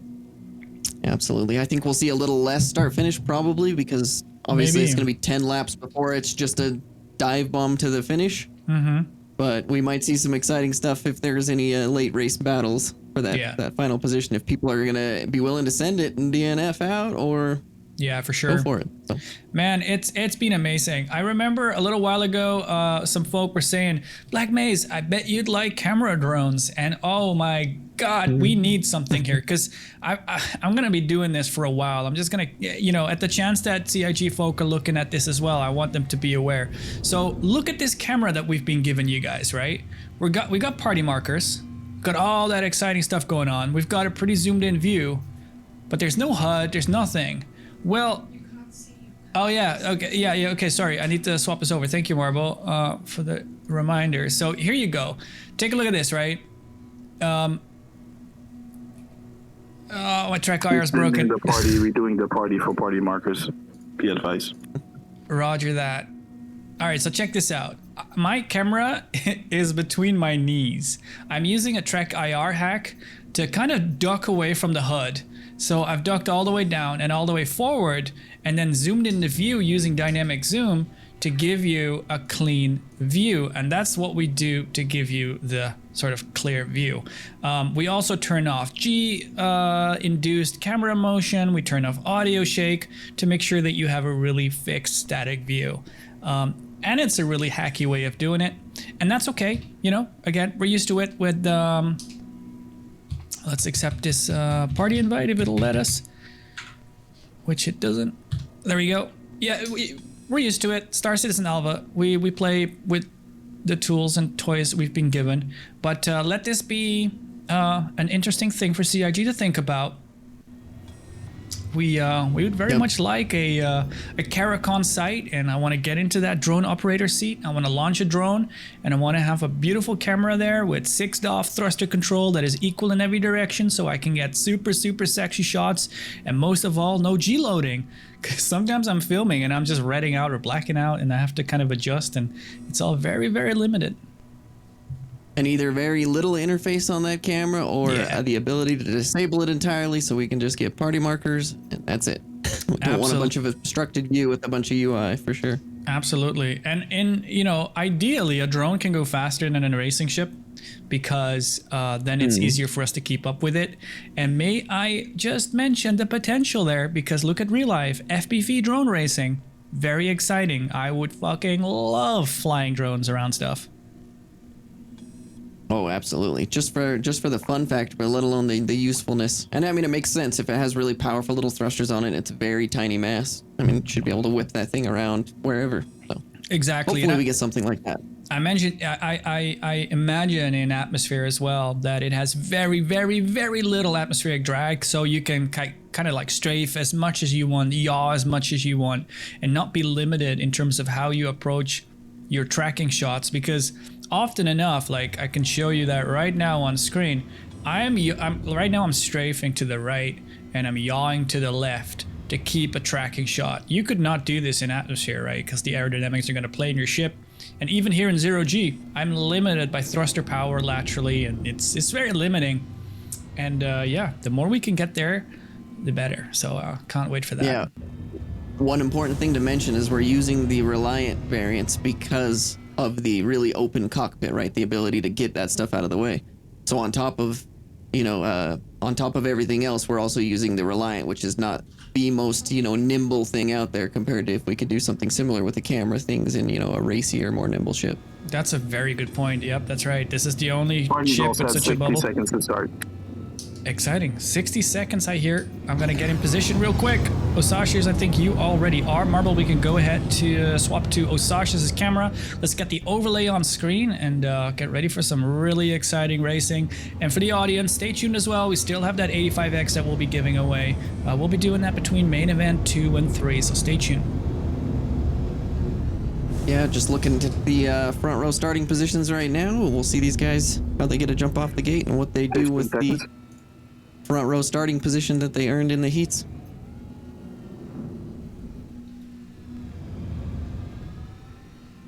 Racers, welcome to main event 1 of the round 2 of the Stanton Cup at Kovalex Circuit. This is going to be for 10 laps within 16 minutes. Racers, get ready. Set. Go. And they are off. Splen and Vale, no surprise, fighting for the lead right out of the gate. We got Shark and Watermelon fighting for third right now. Oh, look at them all funnel to that checkpoint number 2. My God. Here they come up to gate 3. It's actually Vil in the lead first, or is it Splen? Splen very tight and tight line really leader. tight right now. Yo, I'm saying it's Vil and Splen neck and neck. Yeah, it's gonna be really lead. curious to see which one of these two can keep it really consistent. Absolutely Vale in the lead, 10 dude. laps. Vale going down to Waterfall first. That's impressive for Vale to take the lead that quick. Splen very close behind though. Let's watch this unfold. We've actually got Sharkbait closing on Splen in second. Watermelon bringing up fourth right now. Oh, Splen with such a tight turn. Way tighter than Vil, but Vil will be faster going into the chute. Yep, Vil overtakes Splen again after Splen took the lead for just a moment. Let's watch them go through here. Vil with the retro turn, turn and burn. Splen as well. Vil through. Splen through. Sharkbait in third. Through. Exciting to see this really tight battle for podium positions right now. They're gapping fourth just a little bit. Speedweed actually overtakes Watermelon for fourth, so we'll see what kind of pace he has compared to the top three as we continue on. Beautiful watching them go through the checkpoints. Really pleased to see Sharkbait sticking it out with the top as well. That's very promising. Splen now overtakes the lead again though because Vale went really tight around the final checkpoint gate. Vale going for that really long line into this section where Splen's keeping it a little bit tighter. Very interesting, those different lines. It looks like Splen is able to take more momentum through than Vale. At this point, they've gotten a little gap over third, Sharkbait in third. So it looks like Sharkbait probably not quite keeping pace around that section of the track right now. Vil overtakes Splen again as we do see Watermelon, Cypher, Red Wolf, and Neojet already with some DNFs. Splen in the lead, going through the tunnel. Through the chute. Vil coming up, very close behind. Oh, what happened? Okay, Vil may have spun or... I think they may have actually got a little bump on each other. That's almost what it looked like. Wow, hard to tell, they're through. But Splen looks like he recovered. Vil overtook Splen through start finish. That was incredible to watch. I'm impressed that he was able to attack the start finish with such an aggressive angle. This is going to be spectacular. We're now on to lap number 3 for these guys. Splen is back in the lead though. Wow. So These guys are already dealing with lap traffic. Yep. So already to that point of the race. Splen and Vale really swapping positions. Vale a little bit further back, but again, that different line. I feel like that's not working for Vale. Yeah, it seems like Splen's line is just getting him a little bit less distance, and he's still able to maintain kind of the same amount of speed, so he definitely seems to be gaining there.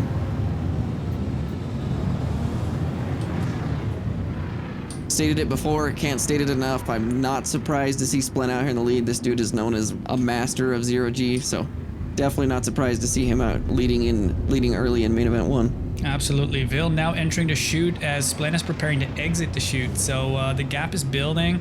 Splen with a beautiful retro turn there. Strazik seems to have blown up on the start finish. Or is that... Oh, no. Negative. Cancel that. That was network lag. His party tac just updates us. Looks like Strazik is still in the lead. Excuse me, still in the running. Splen opening up a little bit of a lead right now. Sharkbait about the similar distance back from Vel in third. It's no surprise that gaps start building when there is a difference in skill or capacity. You will see that things just kind of take their natural order. You mentioned it, Splen is a master of zero-G. Started in Arena Commander with all of his time trial world records, and very soon after took to our tracks and everything else on SCR, and has really been nailing the time trials. Absolute world record holder on many tracks. Absolutely, just cranking him out constantly. So if anybody goes over and looks at scr.gg, you'll see Splen all pasted all over the ship time trial boards. Splen with some traffic around the backside of the chutes. Vil still there though. I want to say that the gap doesn't seem to be building so much. We've got Vil 3.8 seconds behind Splen. About a 4-second lead. It looked like Splen maybe made a little mistake there, but it might have just been his quirky way of doing that. Vel kind of did the same thing with a little turn and burn there. Yeah, it's their turn and burn, man. It's majestic to watch it. They really just turn around completely blind as they dip down to the start finish. Something I definitely haven't mastered. I bet you that requires head look. I don't know if Vel is using head look or not. Yeah, I would imagine so for flying like he's flying. We got Shark still bringing up third, it looks like. I'm gonna try to find Speedweed in fourth. I see him coming down just to the finish right now. So we've got Speedweed in fourth, Shaq in fifth. Getting a little bit of separation here, which probably these guys are really enjoying. Maybe a little bit less pressure so they can try to keep it consistent, not make any big mistakes. We're halfway through the race now on lap 5, halfway into the lap. Splen doing a good job right now trying to make his way through this lap traffic. You have to be careful about it. I think Splen definitely applied a bit of extra retro there just to stay behind Salat until the turn, you know, to just not run into him mid-tunnel. I might be imagining this, but it looked like that. It looked like that at least.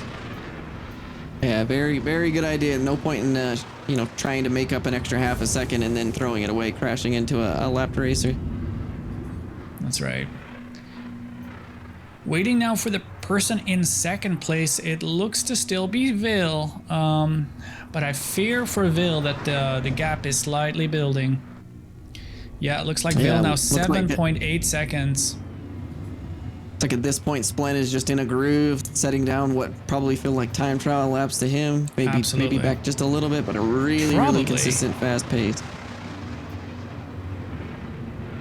At this point, it's looking like we still have Sharkbait in third, Speedweed in fourth, and Shaqnu bringing up fifth.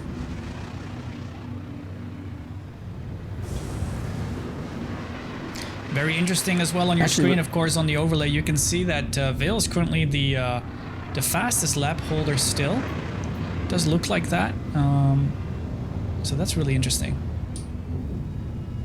I'm actually really excited to see that we still have a lot of racers filtering around the track too. So we've obviously had quite a few DNFs, but we still have a lot of guys on the track circling around.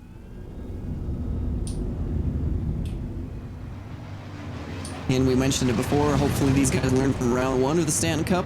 Maybe take it back just a notch, be a little more consistent, and don't throw it away as you try to go for a really good overall result throughout these 3 main events. Absolutely. Couldn't agree more. You see Wolf with an incident, unfortunately, so a DNF for him. And Canadian Maverick also bit the station at some point or another. So the only 350 are unfortunately out of contention in round 1. Let's remind ourselves here how important it is to finish every main event. Absolutely. I mean, you have chance to recover from a DNF, right? But chances of winning if you have a really big fat 0, or in this case a really high number on the scoreboard, is going to be really tough to try to get a good result at the end of the day. I remember CIG putting up their Dunlo Derby event, and I said to Splen, you should be practicing Kovalex. You know what he said? Don't worry, Kovalex is easy, no problem. I thought that was really interesting. He really doesn't worry too much about the 0G stuff. I feel like he really does have the 6-stop space legs. It's just like walking I think a lot of that comes from his experience in Arena Commander. I think that's where he did a lot of stuff right before there was a lot of organized racing like that we brought in. And as everyone knows, at least for right now, all of the Arena Commander tracks, even though they kind of appear atmospheric, are in fact vacuum with no atmospheric model. Absolutely. CIG mentioning that in real, that planet does have atmosphere. Just confirming that the Arena Commander setup is kind of flawed, if you will. Probably pretty placeholder for right now, of course. Fastest lap is flawed from Bear Commando. Imagine so, yeah. So, roger that, Luigi. Luigi just confirming that the fastest lap for Bear Commando is a mistake there. Really interesting. I'm going to do this again. Splen, when he does come out of the chutes, just really watch him as he dips down. It's absolute, I want to say it's like ballet the way he flips that ship around. It is so beautiful to watch. I've never seen anyone fly in 0G like that. Not to that level anyway, and it's gorgeous to see. So we're going to sit here at the exit of the tunnel. We're going to wait for him. We're going to collect him as he comes out. And just watch as he completely turns around. He completely turns around his ship before he starts burning to brake. Look at this. Ass toward the station before he flips back. Absolutely majestic. Some real consistency from Splen too. Yeah, you can see the practice manifesting itself here, though. I think as much as he said, I'll worry about that, I still imagine he's probably put a whole lot of laps on this track before this race. Yeah, Splen is the practice master. We have 10 laps in this race, so this means Splen is currently on lap 9. So after this lap, he has one more lap to complete. And I would have loved to cover some more battles on screen right now. We do see Salad is let's see if I can find Salad real quick, because at start finish we saw Salad real close to Diplo. Looks like Diplo is now actually behind Salad. Yeah, it looks like there was an overtake that happened there. So Salad moving up into 6th place over Diplomat. Oh, but nope, that's not a mistake. It was just a little network jitter from me. Diplo's actually side by side with Salad right now, heading down the second chute. Oh, Diplo looks like he made a little error there. Fell back a little bit. We'll go Maybe ahead just some and hard find, early braking. We'll go ahead and find Splen. That's the dangers with letting them go. Oh, and Salad crashed into the start finish. I believe that's a DNF for Salad, so Diplomat will overtake 6th place. In the meantime, we see Splen then through start finish and onto his final lap. So Splen now on lap 10 of 10. One more for Splen.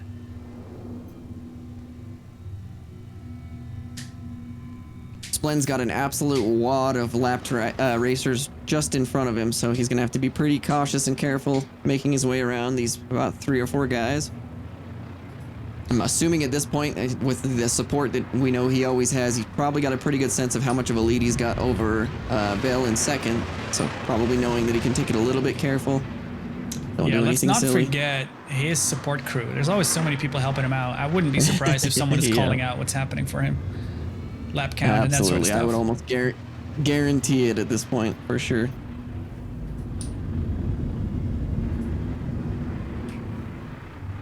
Tracking Vel here in second, coming around XGR corner. Just keeping it consistent and clean. There's nothing wrong with the 2nd place finish in the first main event of the day. That's a very, very good finish. I'm sure Vel will probably be really happy with that. Splen now. Final shoot. Final lap. Final turn down to the start finish for him. There's not much left for him to win this one. He's on his way down. He's got this down. There's basically nothing he can do now. Just needs to get through. And he does make it through. Albeit looking a little wonky. I think that might be a bit network. And if it wasn't network, he was flying through start finish in reverse. Can't imagine he did that. But we see a first place finish for Splen. I'm looking for Vil. Vil now making his way. Vil's right here. Yep. Yeah, he's on his Make way his down. way down to the finish. Gotta remember, everybody, these positions count. Every position counts. So there's Vil making it through, successfully completing 10 laps and finishing. Let's look for Sharkbait. See if we can find Sharkbait. Sharkbait just coming down the final chute, so approaching the finish himself. Bringing home third place podium position for this main event, as long as he can get through here clean. And he does. Beautifully done. Now we're looking for Shacknew in fourth. Yeah, there's Shacknew now making the final 180. Yep. Speedweed actually closing on Shacknew. Both of those guys fighting over fourth and fifth. So if Shacknew makes a mistake, Speedweed will be right there to strike.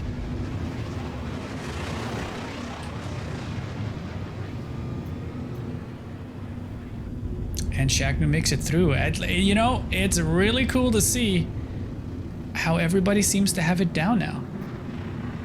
Absolutely. I know that quite a few racers probably did kind of panic a little bit after round one. Maybe a little concerned that it was too difficult to try to get a finish, but it's pretty apparent to me that some of these guys kind of learned from that and maybe taking it a little bit smarter and easier with employing some good racecraft so that they can make their way around here without DNFing out. Absolutely. We do see Speedweed and Bear Commando finishing. Now it's Diplomat coming in 7th place, making it through successfully. So now we're waiting for Steve. There's Steve. We've got about 40, maybe 35 seconds left on the race time, right? So yeah, very generous important amount of time here. Exactly. This is this is turning out to be perfect. We set the limit at 16 minutes, and look at that. Most people are indeed coming up. Oh, maybe Diplomat. You know what? I think they were a lap behind, so we're talking a little early. Diplomat and Steve are still on their way, lap 10. Yep.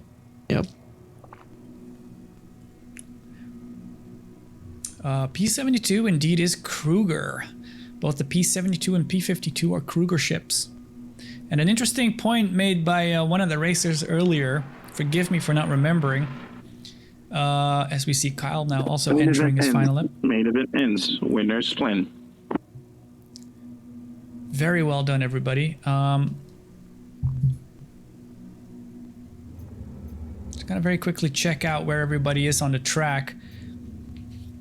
We see Diplomat, Steve, and Sicarius all on their final lap and then not making it through, unfortunately. They will, of course, get a finishing position based on their progress in the race at the end, though, of course. So exactly. Keep that in mind, everybody. Incredible racing. You know, it was really... 10 minutes. We've got half the field DNFing. Salad, Rizzy, Canadian Maverick, Tint, Wolf, Strazik, and Data Machine as well. P-Tons, Watermelon, and Cypher all failed to finish. So they are going to be missing crucial points because... Remind everybody, how does the Olympic scoring system work exactly, and what do these guys miss out on? Yeah, so the Olympic scoring basically works is the points you score per main event is equal to your finish. So if you finish in first, you get 1 point. Finish in fifth, you get 5 points, so on and so forth. At the end of the day, we tally up the total points, and then we determine an overall winner and down through the list based on the lowest scored point total throughout the 3 main events. The lower is better.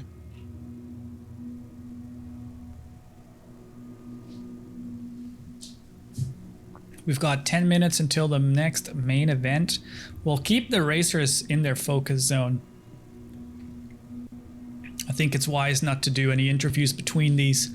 Let's have them focus on the 3 main events, and we will have the interviews post the entire main events. That makes sense, right? Yeah, yep. It's fine. Then we can go through and interview anybody we want, even if somebody that won an early main and then had a rough rest of the day, we can still pull them in and talk about their day. We're just waiting on race direction to confirm we've got final results in, and then we'll take a look at those. Main event 1 results all set. Thank you. All right, let's take a look at those. We'll take the overlay off, Marble, and get the official results on screen. And yeah, here we see main event results. We've got Splendid in first place, followed by Veil, Shark, Shaknu, Speed, Bear. Very good to see. Any surprises for you?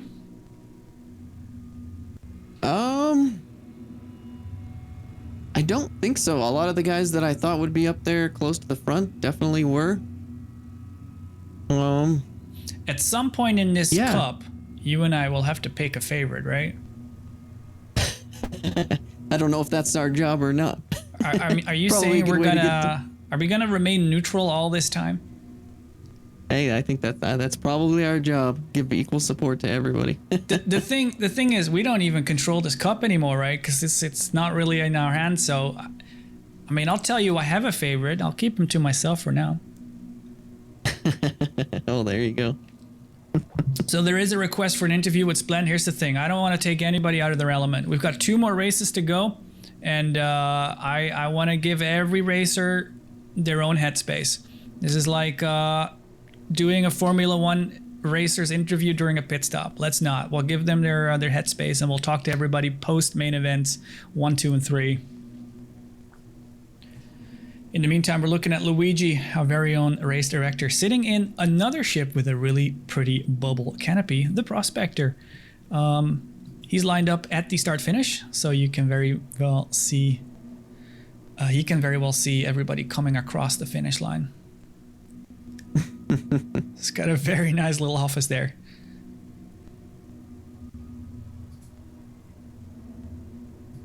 Just looking for the little racing scoring tablet to be, sitting next to his seat there. Yeah.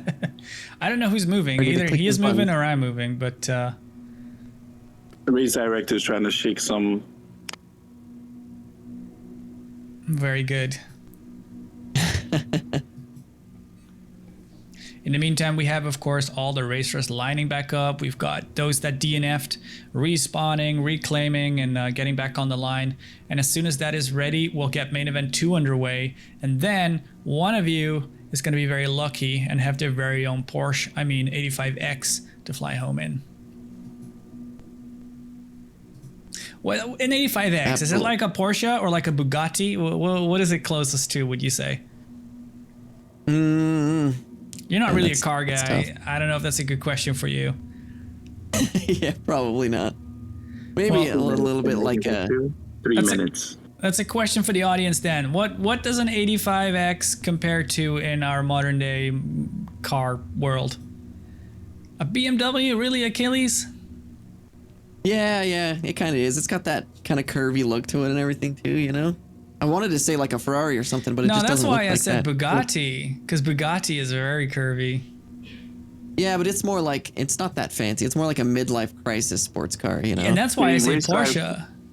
Made the race director say that the Bugatti should actually be the Herald. Herald? Okay. Oh my God, because it only can go in a straight line. I got you. Well, Anarchy is saying like a Z3. At the least, I would say a Z4 or maybe even a Z8. Have you guys seen a Z8? It's an old car by now, but they don't make it anymore.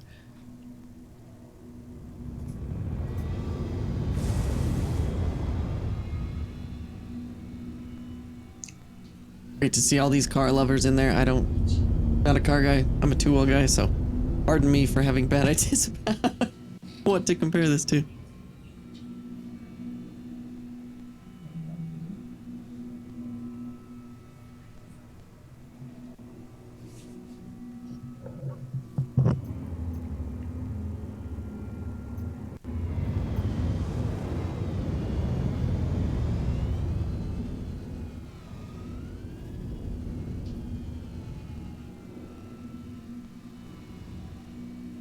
Again, like Black Maze mentioned, we're just waiting for racers to recover. Those guys that DNF to get some medical attention, get their ships back, get back to the starting line. Did you guys see that on stream? Did you see that? That was directed by yours truly, Marble Maze. I was directed to do that, and for a minute I felt like maybe I shouldn't, because I always end up blowing up, but there we go, we did it. Oh, real slowly? Okay, we can do slowly. We can do comedic. Oh, that's a shame. We sparked a real conversation in chat. That's great. I do think we've got most racers lined up again. I see one marker without a name.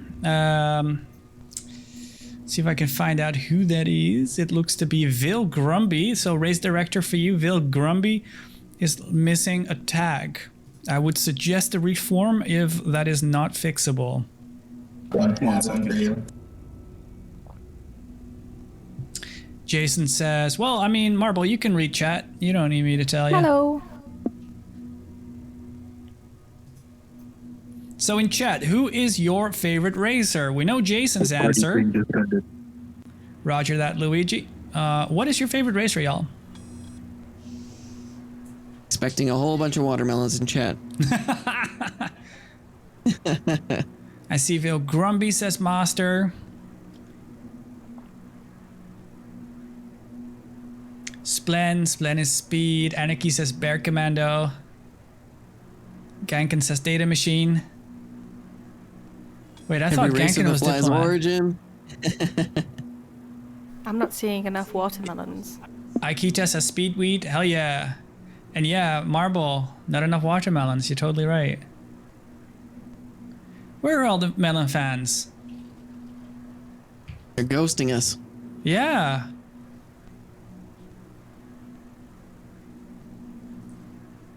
Fortunately, it does look like Watermelon had an early DNF that race, so they're probably pretty upset right now. Unfortunately.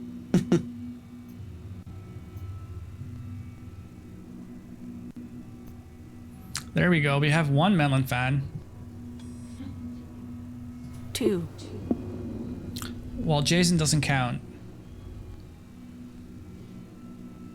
Wherever there's melons, it counts.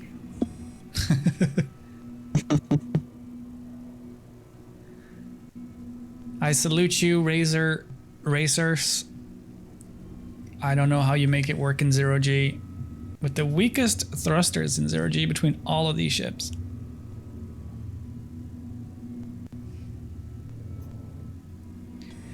What do you think, Ty? Where does a racer sit? Is it an Atmo racer? Is it a 0G racer? Well, what is it? Oh, I'm getting scanned again. I'm really hoping that it kind of can do a little bit of both. Maybe a little more focus on Atmo, but feels a little underwhelming in 0G right now. So I'm hoping that that changes in the future. So I really love the Razor. If the Razor is still an Atmo racer, what is the 0G racer then?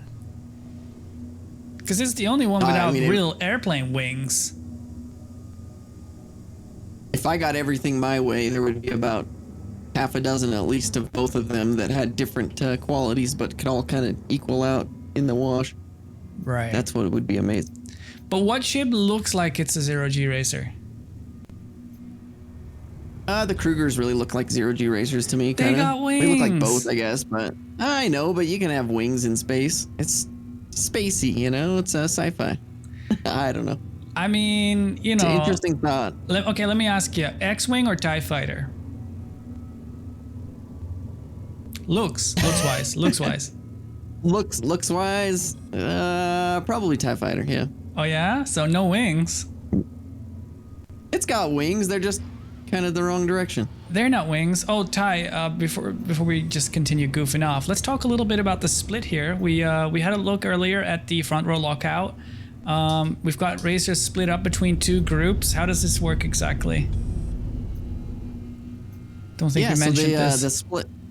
Yeah, so the split here, front to back, basically the front row starting position, which is where we were starting all the heats, are the heat race winners. So that's part of qualifying. You get to start at the front. And then everybody else that at least finished a race and qualified for the mains but did not win one of the heat races start in the overflow, which will be this back kind of in the gate position. That gives a little bit of a benefit to these guys that were able to pull off a heat win during the heat races. Indeed. I think we did so on our corp we were very limited with size. The overflow was right behind. In this race there is a significant gap, which is of course an intention. It's got to feel like a front row lockout has a real benefit, right? I think in 0G here we've got a pretty good gap. Absolutely, and we did see the early leaders in main event 1, and even the those that took the podium starting from the front row. So no surprises there, with a nice little advantage off the start. A little less chaos, a few less racers. Yeah, everything looks in order for me, Mr. Race Director. I see everybody, as far as I can tell. From Bear as usual. Oh, just everybody Bear? but Bear. Yep. Thank you. Yeah, very interesting how Bear is always the one that doesn't work. I'm gonna get in position. I told Bear during the intermission that he was just gonna have to scrap his Star Citizen account and start a new one. It's Exactly. bored, so. Marble, let's get the That's the overlay solution. on. Main event 2 is about to start. We've got 10 laps to go again. And it's going to be real exciting. Current leader, Splen.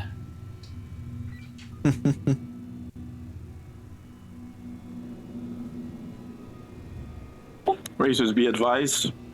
15 seconds.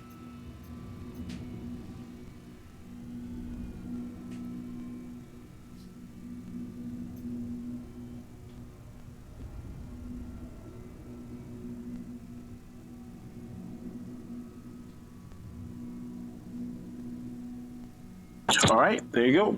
This is the start of main event number 2.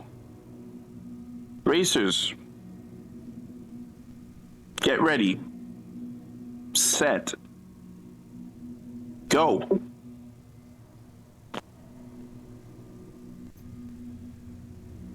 No surprise, Vale and Splen off of the starting line first. Vale took that really tight, actually hooked back a little bit, but it worked out. He's got an early lead here. Splen actually was overtaken by a couple of guys, Watermelon, Sharkbait. I think we got Vale in the lead as they go for XGR turn there.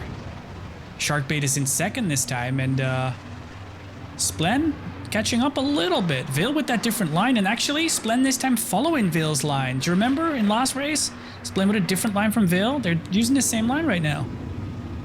Very interesting. I'm wondering if that was just accommodating an error and having to go that way, or a change in strategy from Splen. Here we go though. Splen took the lead for a moment there, but then Vale again going into the chutes really fast. I don't know what the difference was there, but it almost looked like Splen was just kind of lagging back for a bit there. Very interesting to see and that. Now we've got Sharkbait, who's pulled ahead of Splen and is fighting Vale for the lead right now. Vale with a clear lead still. Oh, did I just miss that? What just happened? No, Splen and Shark still happening. We do have an explosion. Don't know who that is. As we're watching Vale, Shark, and Watermelon go into the start-finish, Splen as well. They all make it through. There's Speedweed and Watermelon together, going through. Sharkbait actually employing some pretty fast lines this time. Wow. Actually, just made his way into the lead. Goes a little wide there, though. We literally have a three-way battle for the lead right now, early in main event number 2. Look at that. Vale and Splen sticking together. One could think that maybe Vale is now playing it less careful. Vale made a huge mistake. Goes way wide, has to correct and loop back around so he can get through. I don't know if they bumped there or not. So that gives Splen a clear lead now, with Shark being the one to tell him. So, making a mental note of Vale cutting one turn after that, though, not taking the XGR blue turn. Let's make a mental note of that and see what happens in this race for the rest. We see Sharkbait still in second place, if I'm not mistaken. I'm going to see if I can find Splen. Yeah, Splen going through the chutes and now making the 180. Vale is back on track down the chutes, so has third place still. Watermelon in 4th. Speedweed coming in quick to the chute, going after Watermelon in 5th. And looks like we have a pretty big gap back from 5th to what looks like Sicarius in 6th place. Okay, we need to talk about this, dude. I'm not even kidding. Splen goes through start-finish backwards. I'm not kidding. I thought it was a bug. I thought it was network Awesome. latency. We're going to keep an eye on him, everybody. When he goes through start finish next time, he's in reverse, dude. He's in reverse through that chute. How do you do that? That's some really smart of lining up your vector and your trajectory perfectly before that, and then just trusting it, flipping around so that you can be right in position for hard braking and then upward vector change towards that first corner that's up above or down below, I guess, based on your orientation after the start finish. It's not like a perfect Really? reverse. It's like he's pointing up at the sky already, or like up first in relation to the station. But that was interesting. We're gonna watch him, guys. I'm gonna sit here at the chute. We're gonna watch him come at us, and we're gonna follow him down and see exactly how he does that. Here's Tint coming past. Splen currently on lap 3. We got Sharkbait 3.7 seconds behind. Here comes Splen. Let's watch him do the turn and burn. Oh, as I hit the station. Oh no, we're still here. Okay, forgive me. We lost Splen there for a minute. Splen has actually tightened it up or ratcheted it up a longer lead, but Shark actually did an amazing job dropping after the chute. Made up a lot of time right there. You know what? I'm starting to think it's a mindfuck in terms of Splen looking like he's going backwards. You know how in space you can't really see depth perception very well? Yeah.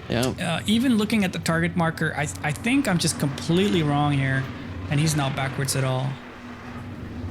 Splen had some big trouble on that drop that lap though. Just before that, he had extended out to about 6 seconds over Shark, and then after that, it dropped down to about 2 seconds. Wow, now he's interesting. extending again. So Data machine again with an explosion. I see a DNF for data. Oh no. Looks like we've got Speedweed DNF down there as well too. That's unfortunate after a good result from Speed in main event 1.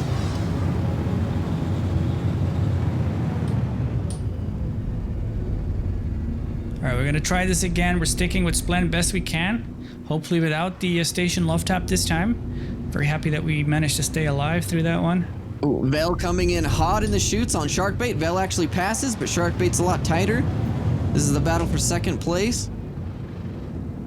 Vel is just literally on his tail. Vel coming out way hotter out of the second chute. We'll see if he can actually make the descent down to the start finish. So confirm, Splen is definitely not in reverse. It's just a matter of perception. I do see Sharkbait in second. I'm really impressed by how Shark is staying so close to Splen. Absolutely. It seems like Splen is making up a lot of time around the majority of the track, but actually Sharkbait's strategy on that drop after the cargo chutes, he's making up a lot of time over Splen's strategy there, which is really interesting. Awesome. I don't know if it's like a G-loading thing where they're applying. Yeah, I'm not sure. So it's good to see Vale still in the lead. I'm going to stick here for just a minute with Vale. See how he chases Sharkbait. Everybody then on flap 5 at the moment. And Vale is 1.7 seconds behind Shark. I feel like it's less now. Yeah, they've been dogging each other for about a lap now. Both taking some really different lines from one another, so at a lot of times it's looked like Vel takes the lead, but then Shark kind of comes back, so really fun to see this battle. They're actually closing up, maybe a little bit on Splen. I didn't quite catch. Maybe he made him a little mistake. There we see We'll see if Splen now, Shark can final do shoot. We'll see if Shark can do the drop similar to like he's been doing and close up even more on Splen or not. There he goes, there he goes. See, look how much time Shark is closing right now. Shark actually makes the pass or is right side by side with Splen. Shark is making up like 4 seconds on that drop. Maybe 3 to 4 seconds. It's absolutely amazing. I'm really curious as to how he's handling that. Oh my god, Shark is in the lead, dude. Is this Shark taking... Yeah. Is this Splen going slow, or is this Shark... Shark is slow. It's the one section, so everywhere around the track, Splen is making up a little bit of time on Shark, but that one section, the drop after the second cargo chute, Shark is making up massive amounts of time. Wow, how? How is he doing that? Yeah, it's like, you see Splen kind of flip around and do the stuff to slow down, and Shark just looks like he's dive bombing down there and somehow still making the corner. I'm not sure exactly how he's pulling it off, but it's really, really impressive. This is a shark on board. At this point, he's got a clear lead over... At this point, Shark has a really clean lead over Vel. He's actually pulling away a little bit. Oh, Diplomat seems to hit the station at the end of the shoots, comes to a standstill. Let's see if Shark, Salad, and Vil and everybody can avoid him. Looks like they can. We do see Splendid going down, and let's see what Shark does here. Watch this again. Let's see if Shark can pull it off for a third time in a row. Okay, I see what he does. That is the strangest fucking technique I've ever seen. It looks... it looks like it's like he does a 180, but there's no any kind of rolling. It's just like either a pitch or a...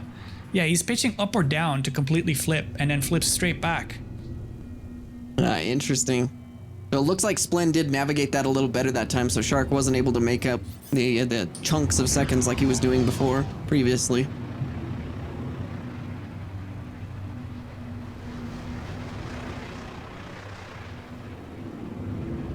Shark's got maybe a 4 to 5 second lead over Vel in third now. So Shark definitely putting in what seems to be a little more pace than Vel can match.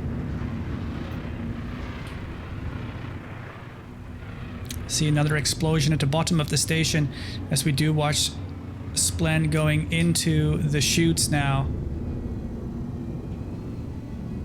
Here's his 180 turn before he comes back into the final chute. And yeah, you are right when you say Splen has a whole different technique for coming down. He does like a spiral, and Shark will have none of that. Absolutely. It looks to me like Splen's pulling off his maneuver a lot cleaner though these last couple laps, so I think that was maybe a big difference there. Yeah, it could very well be. And Vel's actually closed back up on Shark right now, so they're actually really close again. This battle for second is anything but over. Yeah, interesting. Very good to see. I hope Vil can stick with Shark and give him a run for his money.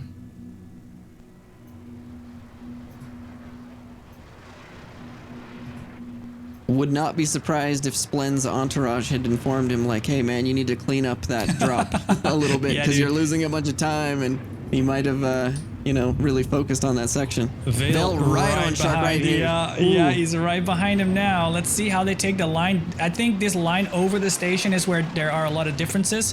Vil goes far and Speed turns early, and I think that really works for Vil, and it actually costs Shark a little bit of time going so early. It's very much Shark runs the line I used to run, and again, I think Vil is showing us here that there's a much faster line. Apologies there, I lost my camera for just a second, so track back to our leaders here. You're fine. Vil through the final chute. We're gonna see how far behind Shark comes out. It looks to me actually too like Vel's cleaned it up on this specific section as well.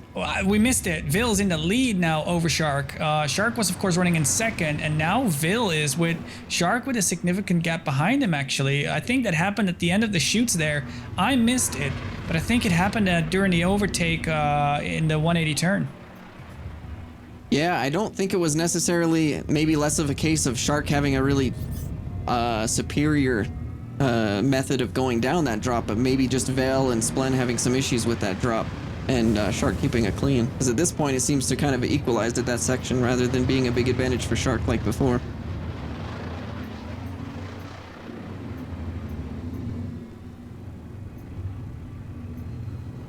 So we're on, Splen's running on lap 9 right now, correct? Oh, so it looks like we Wolf hits the antenna going into the waterfall. Oh no. Painful. Splen coming down the second cargo chute. After this pass through the start finish, he will have one more lap to do. Yeah, and Vil definitely gapping Shark now. The change in pace for these guys is amazing to watch. 1 minute Shark is absolutely killing it, then suddenly Vil is so much faster than Shark. It makes you wonder where the pace difference comes from. Yeah, it's really interesting. I think a lot of it's just how much these guys are getting comfortable and cleaning up certain sections that maybe they were kind of coming in a little wonky. Splen and then has how the pace when everybody's on their game, how that pace kind of equalizes out. Splen has 7.5 seconds on Vil. Vil has 8.2 seconds on Shark. So interesting gaps that are building. We're gonna find Splen in just a second, who's coming down the waterfall, it looks like. And we're gonna watch him complete his final lap. It looks like Splen has attracted the station security. We know this is a risk that comes with Star Citizen Racing at the moment. If he's fast enough, he should be able to dodge pretty much everything. Not sure what happened for him to cause aggression like that, but... I wonder if he was pulled over, you know, and just obviously he's leading the main event, so can't stop. So here's to hoping he can make his way down without getting tagged with a missile or something and finish out this race. Splen's got missiles firing. They're right behind him. I see missiles tracking him. But he's gonna make it. He's gonna make it. There he goes. Into the start finish now for the final time. Makes it through with a whole bunch of missiles following him. And he's through. And he's through. Let's go find Shark Bait. Great job. Congratulations. There's Vil, actually. Vil in second place, about 8 seconds behind, and going through start finish for the final time and making it through.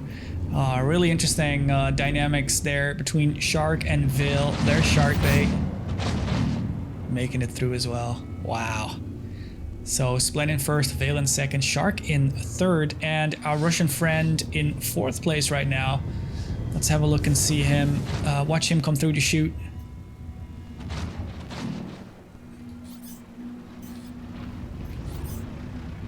There he is, Rizzy. Bit of retro burn there in the P72, dipping down.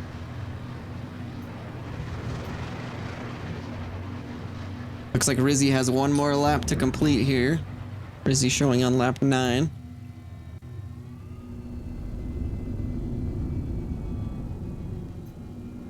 Oh no, I get an alert. Strazik as well has DNF'd. We're seeing less finishers in main event 2 compared to main event 1.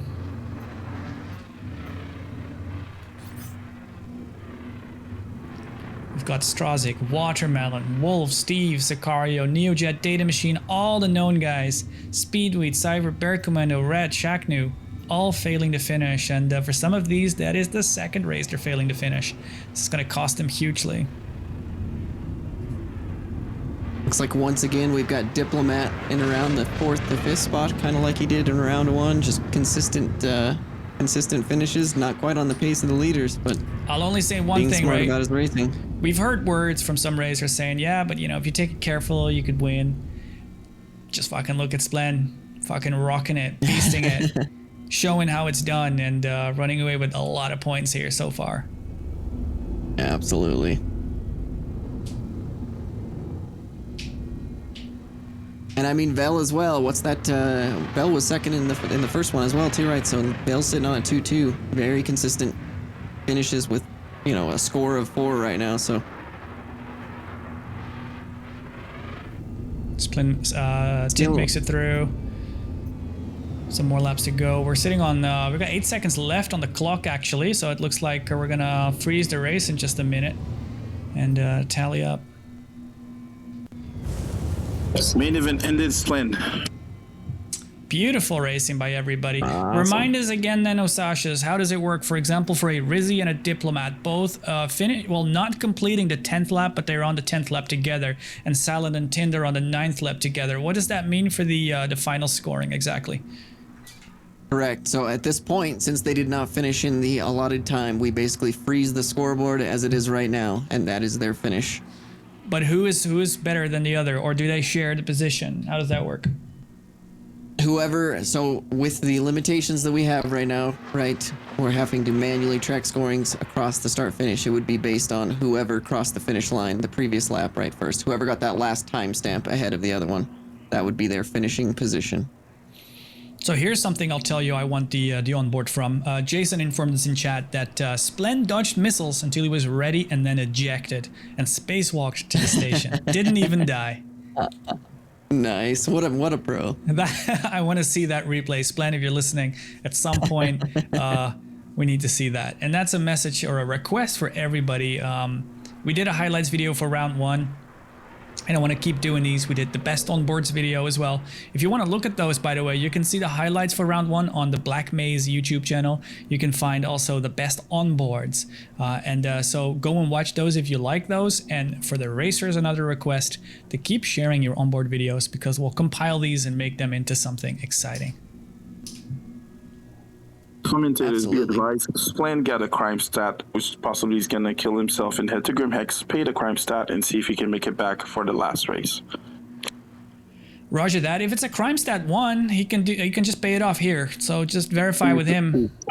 Splan is actually stuck in the station Kovalek's geometry, so he has to kill himself to fix it. Interesting. Okay. All right. Let's definitely wait for him for a few minutes. We can always postpone just by a few if someone has trouble.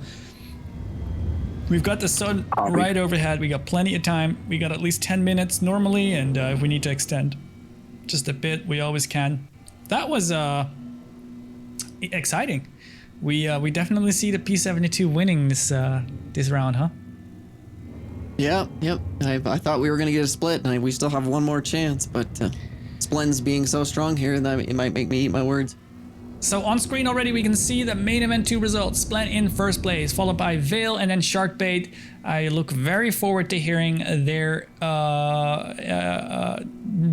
outlook on what happened exactly between them, because they were swapping positions back and forth constantly. You know what? In this race, Main event 2 results all set. no M50 finished. Which is so surprising to me. I mean, this is more the pilot than it is the ship, though. It's true, but I just feel like, as fast as the P72 is, it feels like the M50 is a little easier to correct mistakes and thus would be easier to finish a 10-lap race here, but maybe I'm wrong. We got Diplo, Salad, and Tin all racing razors and finishing. That's really well done. Oh man, that's exciting. Let's have a look at the current cup standings, Marble. We can see kind of tally 10 up. minutes for next race, 10 minutes from now. We can kind of tally up the heat points and main event points, right? Yeah, they're on screen now. So we can see with the current standings that Vil Grumby takes the lead. All of these results, of course, are pending. They're not finished, and disclaimer that there might be errors there. This is like what it would be like if the race just finished right now, right? If we didn't have a main event 3. Exactly. And this is, of course, adding our points from round 1 and our points from round 2. So Exactly. what we're looking like right now in terms of championship snapshot. Exactly. But main event 3 is still coming up, and I mean, my money is on Splen at this point with his performance. How can he lose it, right? Absolutely. But, I mean, to finish, or what is it? What did it say? To win, you first have to finish? Yep. No, to finish first, you first have to finish. That's the saying. That's the saying, yeah. You can see on screen already as well the 2 groups building on the starting line. On the left there you see the front row, and on the right you see the split. Some interesting conversation in chat about what racing ships are really racing ships, and Nordic is saying M50 not a real racing ship. I don't know why he'd say that. It definitely is a racing ship. But others are talking about the 85X. Now, why do we or do we not like the 85X? Oh, I don't know why you don't like the 85X. I like the 85X. Okay. But in the terms of the Stanton Cup, it's not a matter of like or dislike, right? We're going based off of, in the Star Citizen's website database, things that are tagged as racers, and it just so happens that these ships that are tagged as racers also create some pretty interesting choices in terms of atmospheric and zero-G performance. So in the case of like in Atmo, you have the 350R that could really shine on tracks with big straights. You got the Razor that's really good on tighter courses like we saw in round 1. And in Atmo, you have like the P72 that's really good, and also the M50 that's really good. So there's some choices to be made there, and they're all tagged as racers by CIG. There you go. We're going to do something experimental here. We've got a replay from Splen. And I'm going to attempt at playing these for you.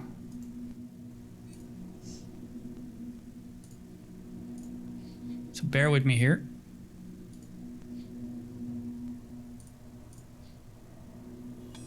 This looks to be a 50-second video. I'm going to put this up on screen.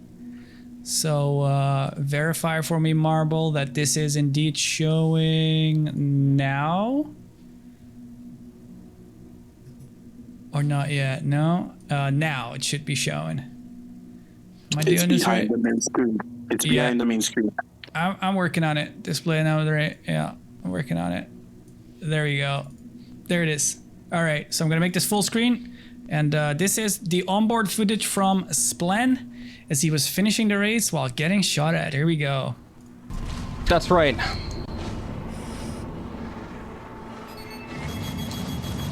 Oh, look at that entry. Get the fuck out of here. Let's go. Brilliant, brilliant, brilliant. You know what? Let's fucking go. Go ahead, shoot me. Oh, he's still going at it. This is the whole lap.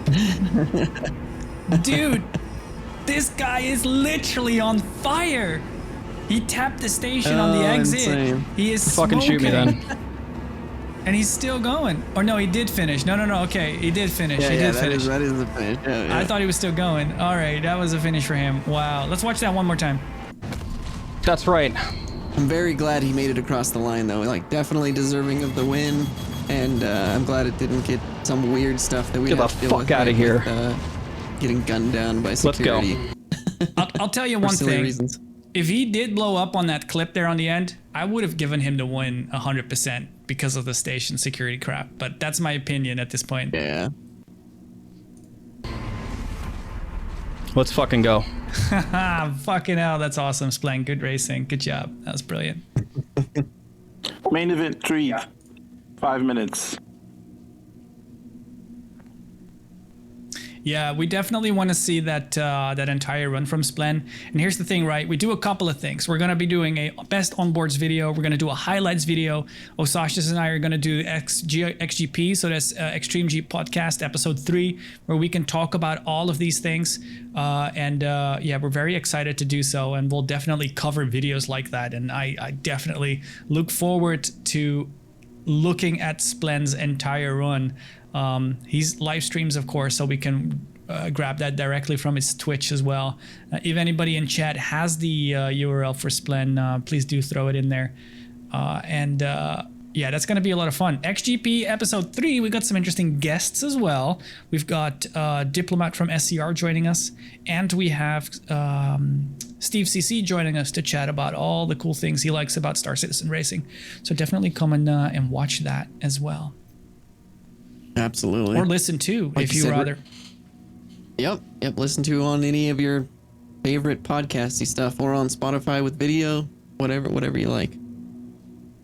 But as you mentioned, we're very well aware that lots of crazy shenanigans happen even back in the pack, right? We're running a pretty small crew, so what we can actually pick up on and cover is limited. So very well aware that some awesome battles, crazy crashes, all sorts of shenanigans happen further back in the pack. So if you guys have videos of cool stuff like that, we love to see that.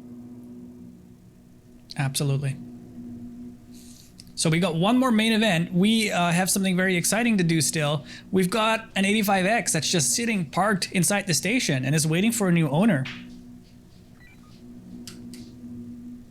Yes, we do. Did you spool up last time for the winner? I think you did, right?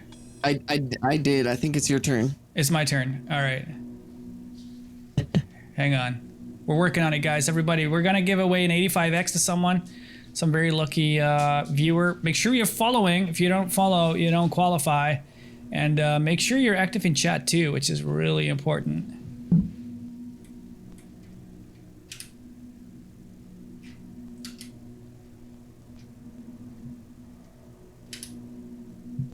Ooh, we got a first-time viewer winning the 85X. We've got Axios, A-X-Y-O-C-E, Axios. Congratulations for winning the 85X by, is it what, Origin?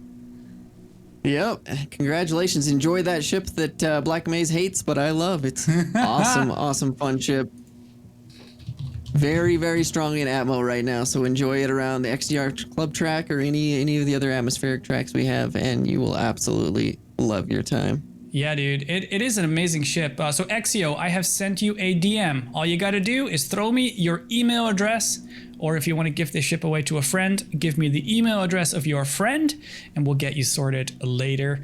But yeah, congratulations. And Osasha said it. It is a beautiful atmospheric flyer. It's a little too fast, for my opinion, because it outclasses racers. That's the only pet peeve I have with it.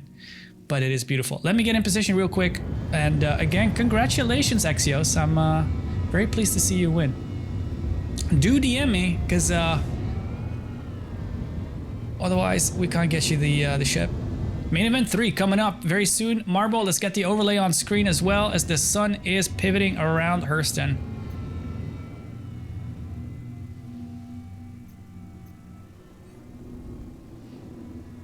15 seconds. All right, we are about ready to check out the final round of the day, the final main event of the day. Racers, welcome to main event 3, which is the last main event of the day of round 2 of the Kovalek circuit. Thank you for your participation.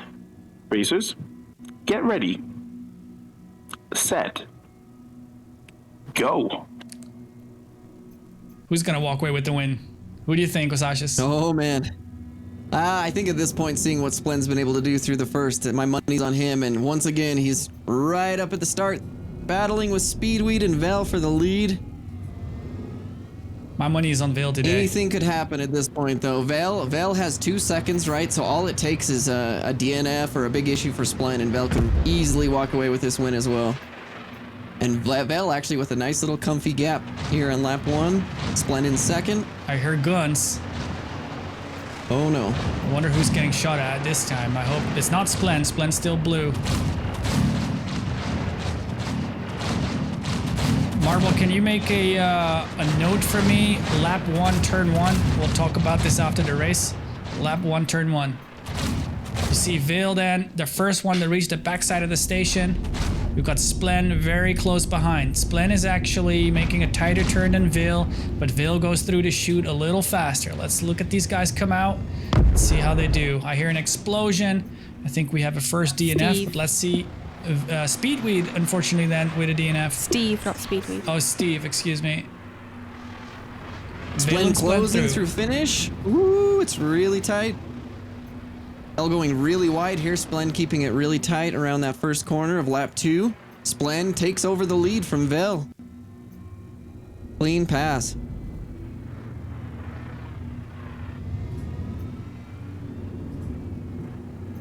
Oh, Trying to get eyes Vale on very Shark. fast. Vale very fast through the final gate there. I'm waiting for Vale to catch back up. I don't see him anywhere. Where is Vale? Vale lost Vel the went position, really even wide. the Shark. Correct, yeah. Vel taking this farther line again, though, so we'll see how that works out against Shark.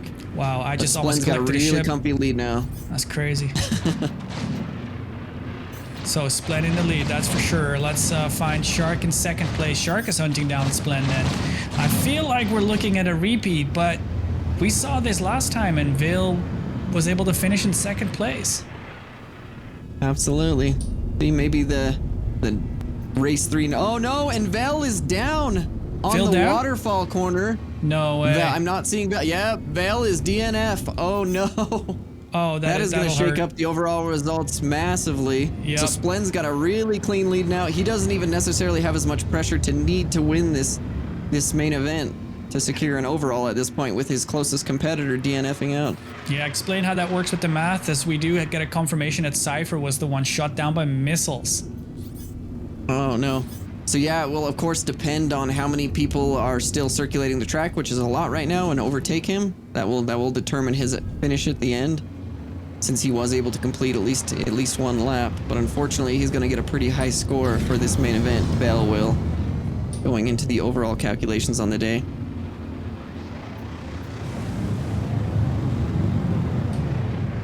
So at this point, we've got Sharkbait in second, Speedweed showing in third. Maybe Neojet in fourth, trying to track exactly where everybody is on the track right now. We have a new fastest lap by Canadian Maverick. Oh, wow.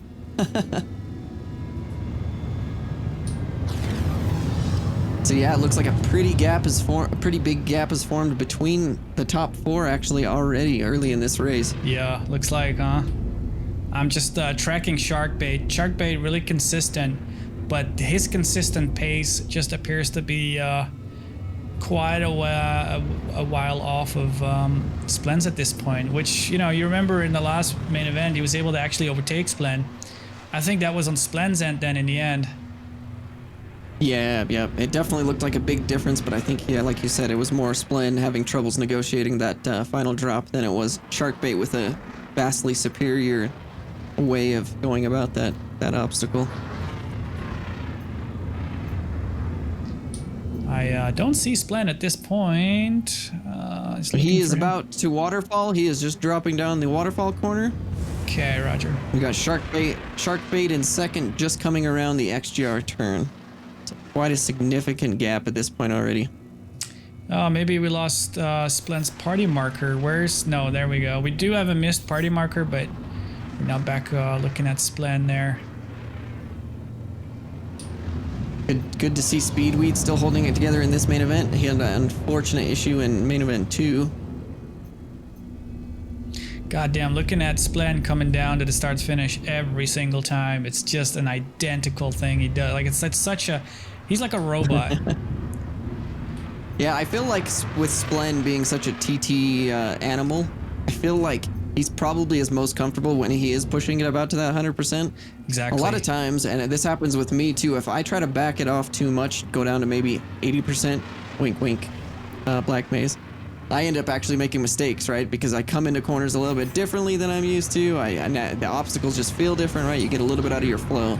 You're absolutely So sometimes right. it's more of a just riding at maybe 95 to 100% rather than trying to push it over that limit and then getting yourself in trouble. But there's definitely some different variations in what pilots, what feels comfortable for pilots and what they can handle and what speed feels good and comfortable and consistent. You're absolutely right. And when I do refer to going 80%, it's of course when people aren't 100% comfortable yet. And there is still, let's say, room for improvement. That's when you might need to slow down just a tad to give yourself that little bit of overhead. But when you're someone like Splen, I couldn't agree with you more. Going slow is just going to make everything feel different.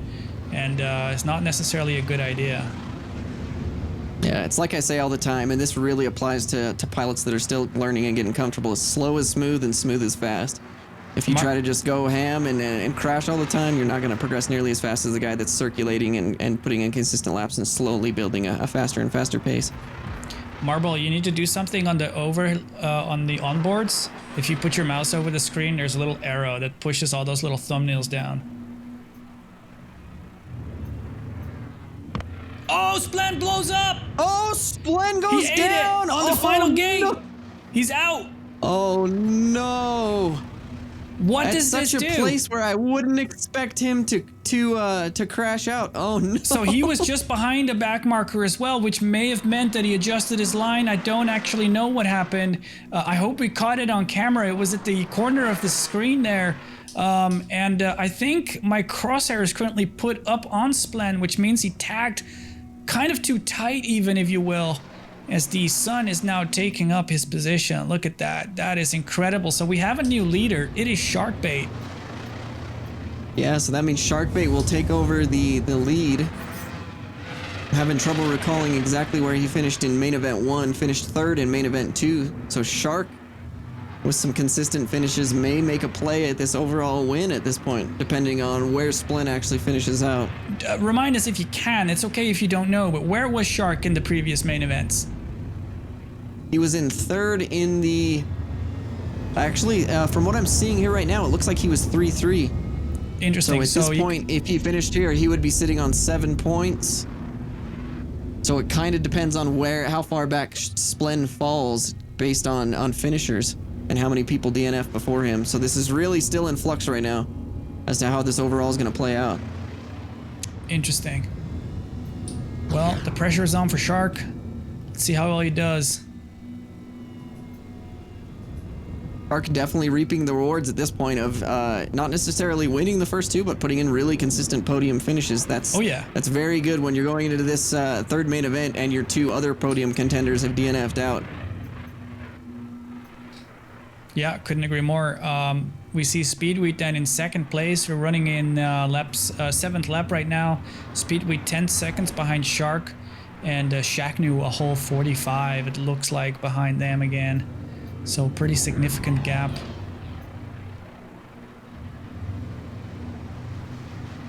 Starting to get a little bit dark here. We see a lot of these P-72 pilots turning their lights on, taking advantage of that little bit extra visibility.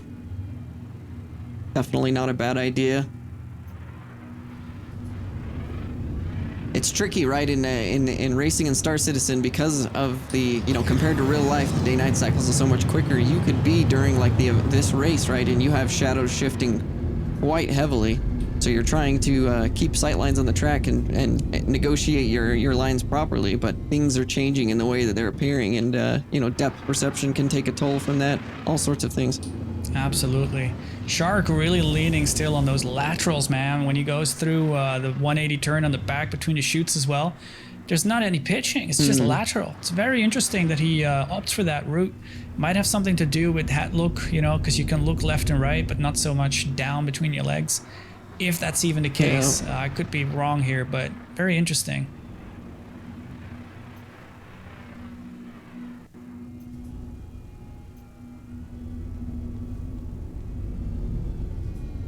Oh, so this is devastating right now. So Splen, so far with guys that are still circulating, it looks like has dropped back down to at least 10th place. So that would mean that Splen would be sitting on a score of 12 on the day. Wow. So if Shark finishes this right now, he would go 3-3-1 for a score of 7 overall. So he would definitely be ahead of Splen. This just shows you how absolutely punishing it is. What's really important is for people to remember these 3 main events are practically one race. The fact that you get a chance to restart even is already a bonus, but you could consider this a race of 30 laps that we split up. And yeah, if you blow up, it's gonna be really, really punishing, of course.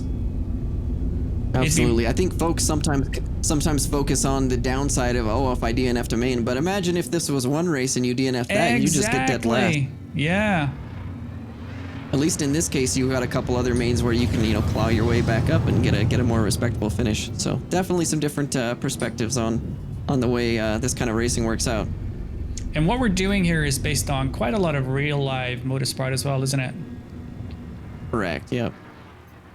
Can you name some examples? Yeah, commonly referred to, the biggest one that I'm familiar with, with two-wheel racing would be Supercross, called a Triple Crown format, where you have 3 main events with Olympic scoring.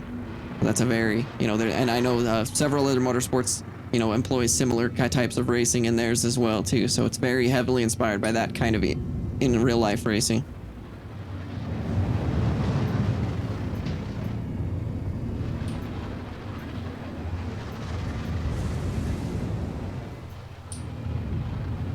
Looks to me at this point, and I haven't necessarily been able to keep track on the exact gaps, but it looks like Speedweed's been able to keep it pretty close. I think Shark might be extending just a little bit, but Speed definitely not ridiculously far out of it. With 17 seconds between them, though, I don't see it happening. Yeah, I think it's going to take a pretty good mistake, of course, from Shark, but it doesn't even necessarily need to be a DNF. Maybe a large mistake from Shark, and Speedweed still could come home with this. Mm-hmm.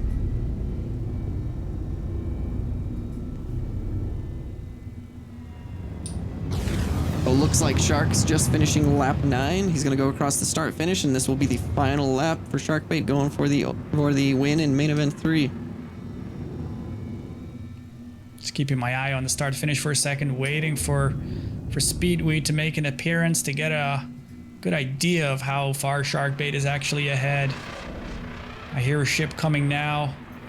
There is Speedweed, so you can see that gap is incredible. 15 seconds though. You weren't wrong, Sasha.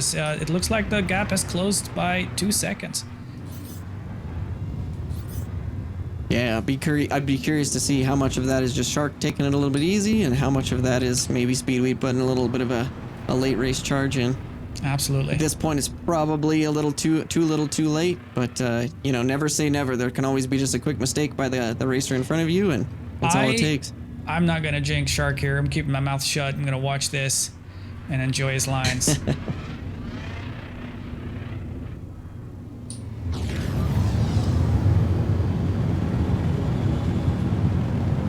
Sharkbait rocketing down the first cargo chute. Gonna do a big turn here, making his way back to the finish line for hopefully a main event 3 win, and likely an overall win, if we're calculating anything correctly, which, don't take my word for it. All right, final stretch for Shark. He's pitching down to the start finish. This is his final lap. He's on the way. All he's got to do is go through to win this one.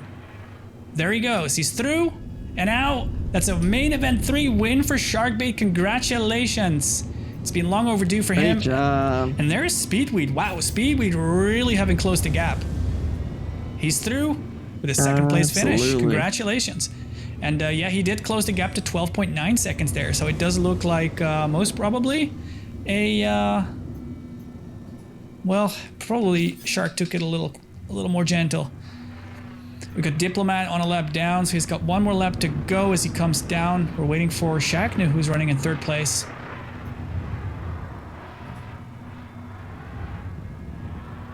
There's Diplomat through.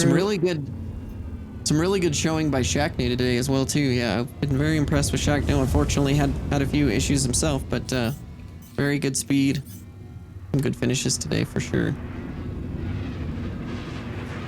Diplomat once again just weathering the storm, not running any kind of crazy lap times, but just cycling the track and staying out of trouble. Oh, Shaknu with a close finish there. Dipping down a little too far and then having to come back up. So that's a 3rd place finish for Shaknu. We've got Diplomat running in 4th place. Tint and Kyle the Kid are not on the same lap, so they've got a back marker there. We're just gonna sit here and wait for Diplo. It looks like we got maybe about 25 seconds till race end. Yeah, for our race director, I see that we have Rizzy, Sicarius, and Red Wolf. They're not DNF, but they haven't continued laps. Are they DNF? Rizzy, Sicarius, and Red Wolf.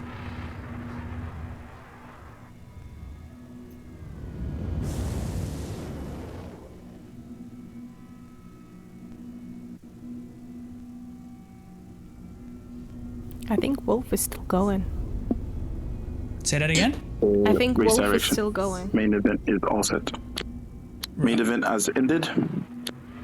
Our winner is Sharkbait. Good effort, Sharkbait. Congratulations. That was well deserved. Well deserved. Congratulations. It's a shame for Splen, of course. But yeah, let's I guess we gotta wait for the results for a minute before we can actually get the final results, right? We'll wait for these to get populated, and then well, let's see who we congratulate exactly.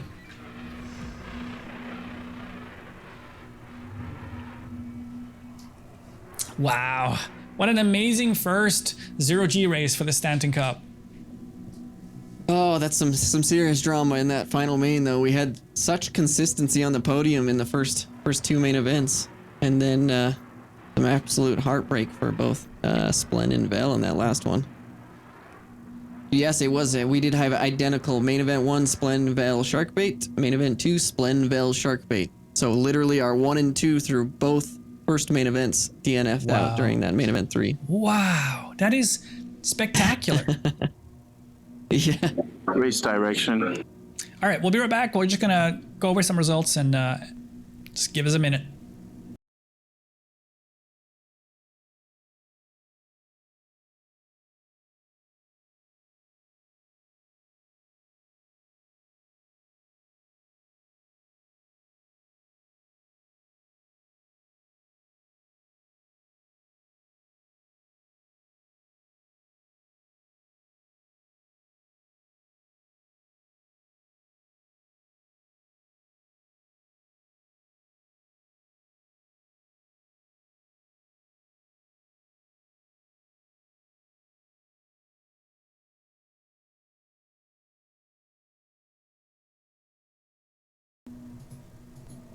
All right, just waiting for the final results to get punched into the tools here. And then we'll confirm your winners and have a chat with them as well. Request, Luigi, if you want to, if you have a second, tell everybody to meet up near the start-finish line. We can get everybody meeting up near the start-finish line for some nice shots in the meantime. So we've got something fun to look at, and we can also interview our winners there. So bring the racers to the start-finish line. That is inside of the cargo boxes. look at all the mayhem in here. That's beautiful. Absolutely crazy. how this is going.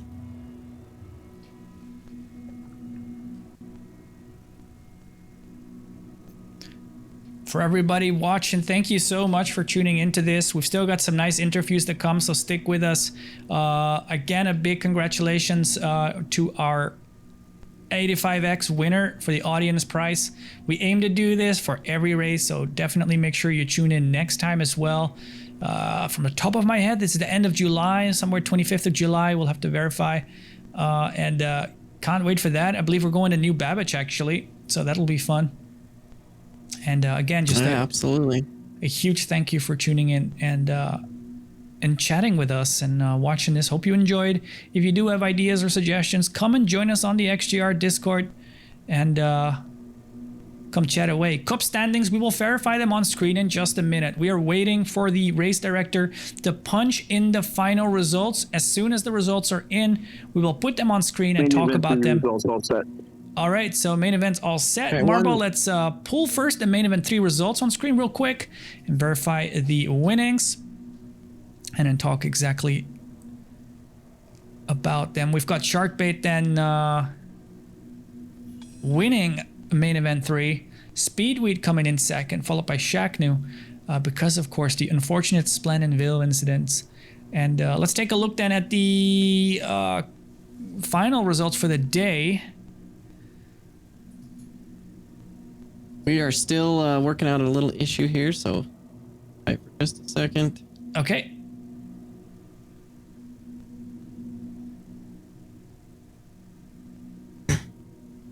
Much love for Google Sheets that likes to break on us.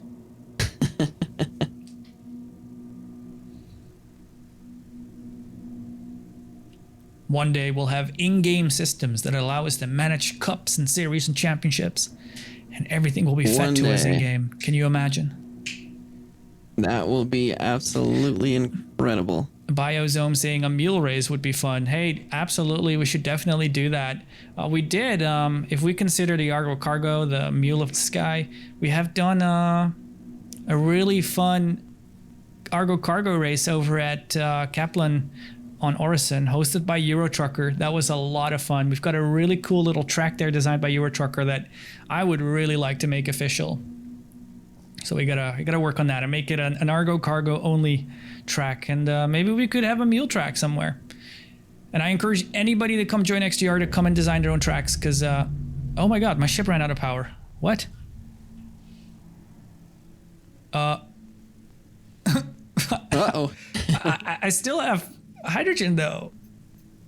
Shield's down. What's going on? What's going on? All right, bear with me just a moment. We're fixing just one little thing that's no problem. Maybe issue on the back end, and we'll get this up. I don't know what's happening. I do still see people flying about, so it's just me. But my ship is down. Do you want everyone to meet you at the finish or at the start line? Inside the box, right in front of me.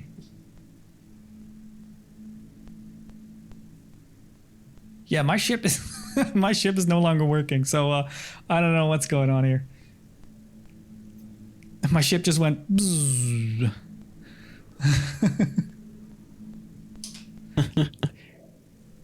So yeah, this is definitely the chance for the racers to come and shine. Go and look pretty right there. That's gorgeous. Y'all meet up there. Oh my god, Sharkbait gets tagged by an Origin, I think, and gets a little love tap, or hands out a love tap.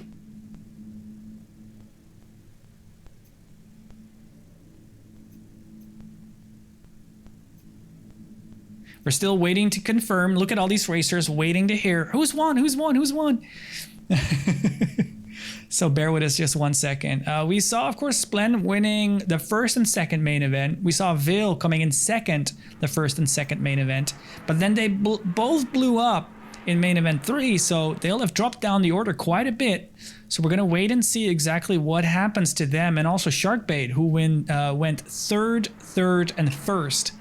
And then we'll also look at what that means, not only for today, but what it means for the Cup standings. And then we'll do some interviews as well. But we'll do that as soon as we know who actually won, so we can congratulate the right people. All right, we do have preliminary results up. I'll just give everybody a double reminder that we will verify these after the race. Make sure that any issues are taken care of, and before we put official results. But this is the preliminary official results, and they are ready.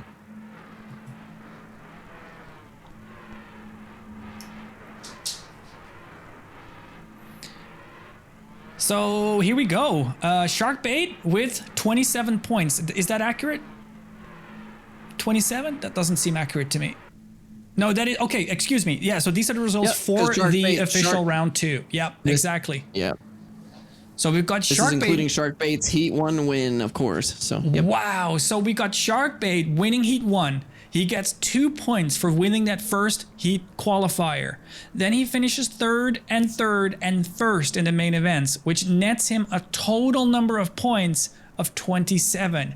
And Splen misses out immensely by blowing up on that third main event and missing out on all those scorings. So he comes in second with a total of 24 points. Diplomat does really good again, coming in third with 21 points. And then Vale, Salad, Tint, Speedweed is up there, Shaqnu, Rizzy, and again Wolf as well on the board. Beautiful scores. Wow. We will, of course, have a couple of tiebreakers along this scoring. So, like in case of Speed and Tint, so we'll have to verify that's going to be based on your finish in main event 3. That's the tiebreaker. So we'll, of course, verify that and make any changes as necessary. So let's have a look then at what this means for the cup.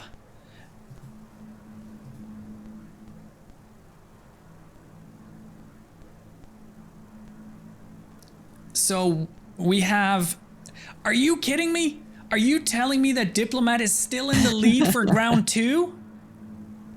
That consistent result with just, no DNFs, finished third, right? He didn't win the overall this week, but he's basically sitting on a first and a third for the first 2 rounds, and that's what consistency will do for you. Oh man, the gap has been definitely closed there, right? So we've got Vale in second, Splen in third. No surprise, really tight battle there.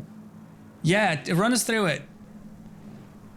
Yep. So, Diplomat 46 points, Velgrumby 44, Splen 42. So we have a 6-point spread, a 4-point spread between the first 3, which is awesome. We got a little bit back to Sharkbait in 4th, but obviously he's closed up some gap with the overall win this week, or this round. So, and Neojet bringing up 5th after a really impressive showing at round 1 and a little more of a rough time this race.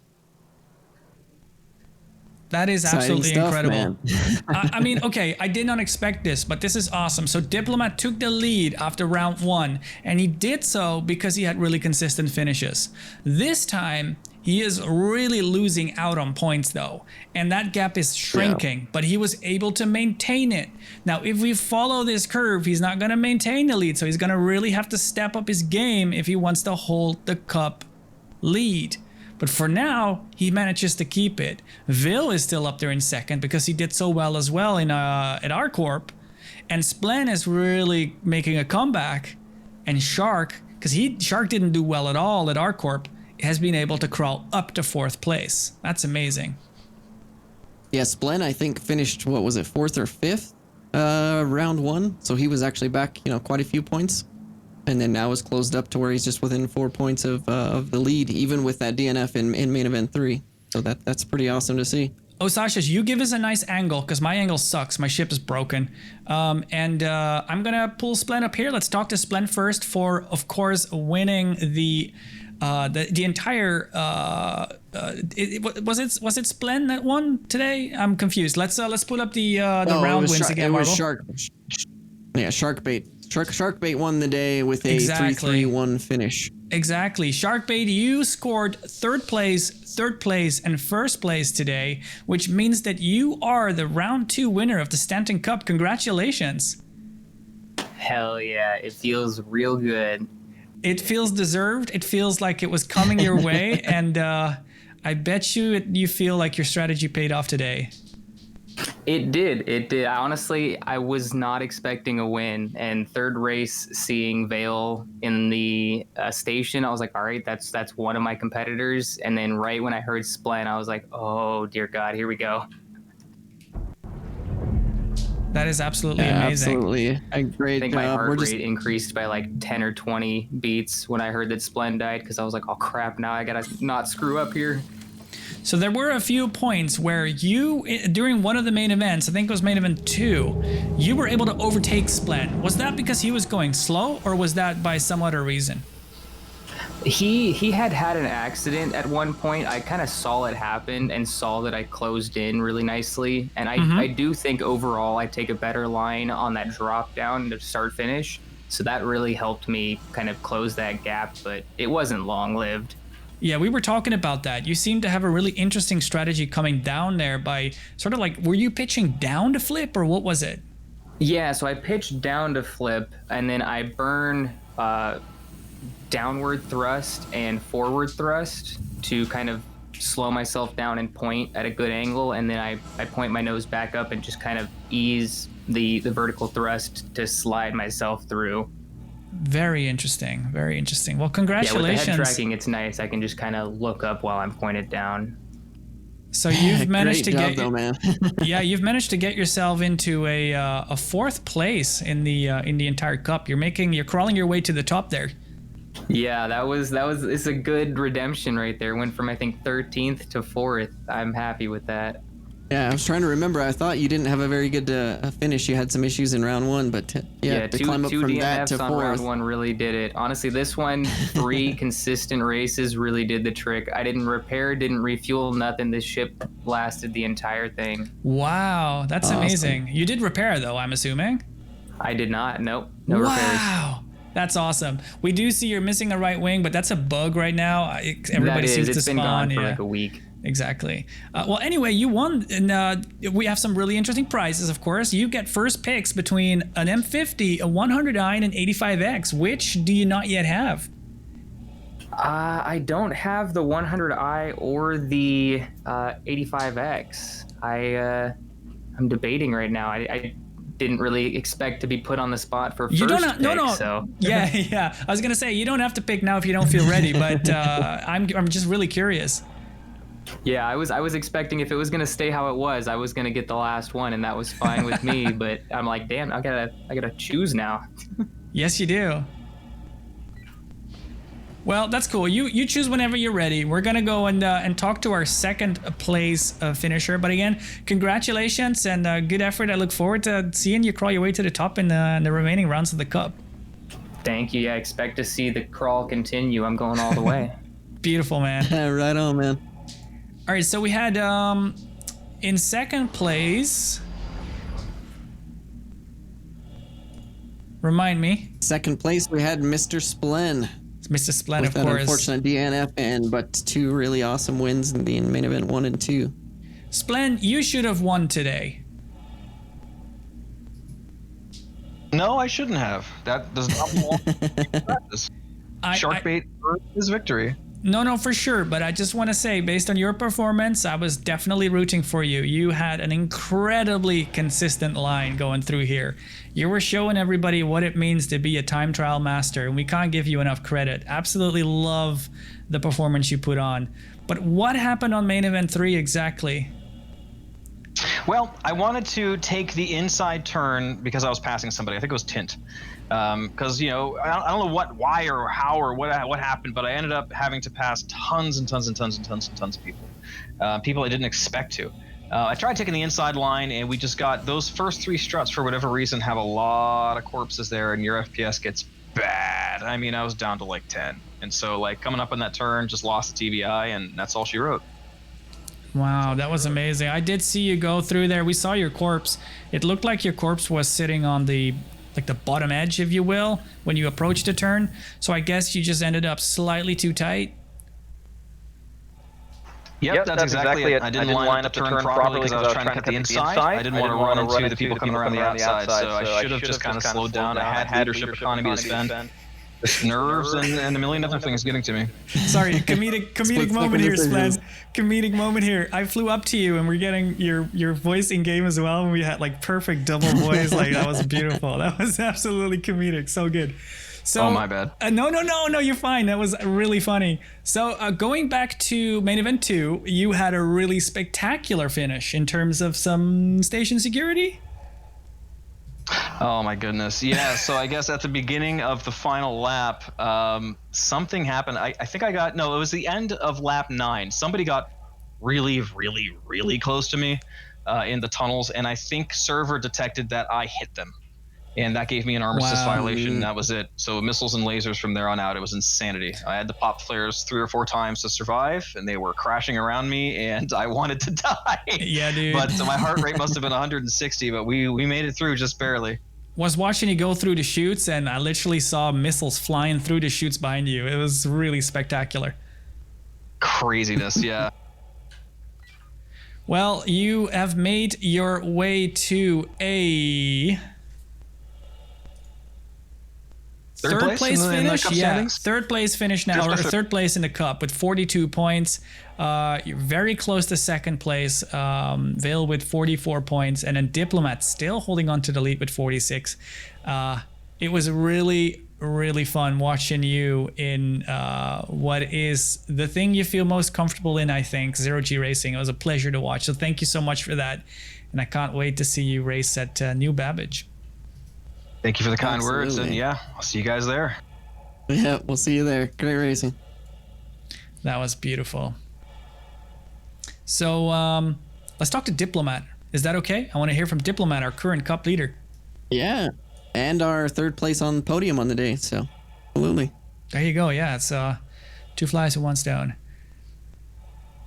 Diplomat, still the cup leader after round 2. How do you manage to pull it off? Mr. Consistent again. What did I do? Am I still alive? I don't understand. That was crazy, man. This is the most intense race I've ever done, period. I'm soaked. That was so intense. I'm so bad at Zero G. Somehow I managed to pull it together. Remind us, maybe it was Sashas or maybe Diplomat, what were your finishing positions in main event 1s, 2, and 3? I think it was 5, 7, and 4. No, he was 5, 5, 4. 5, 5, 4. There you go. Yeah.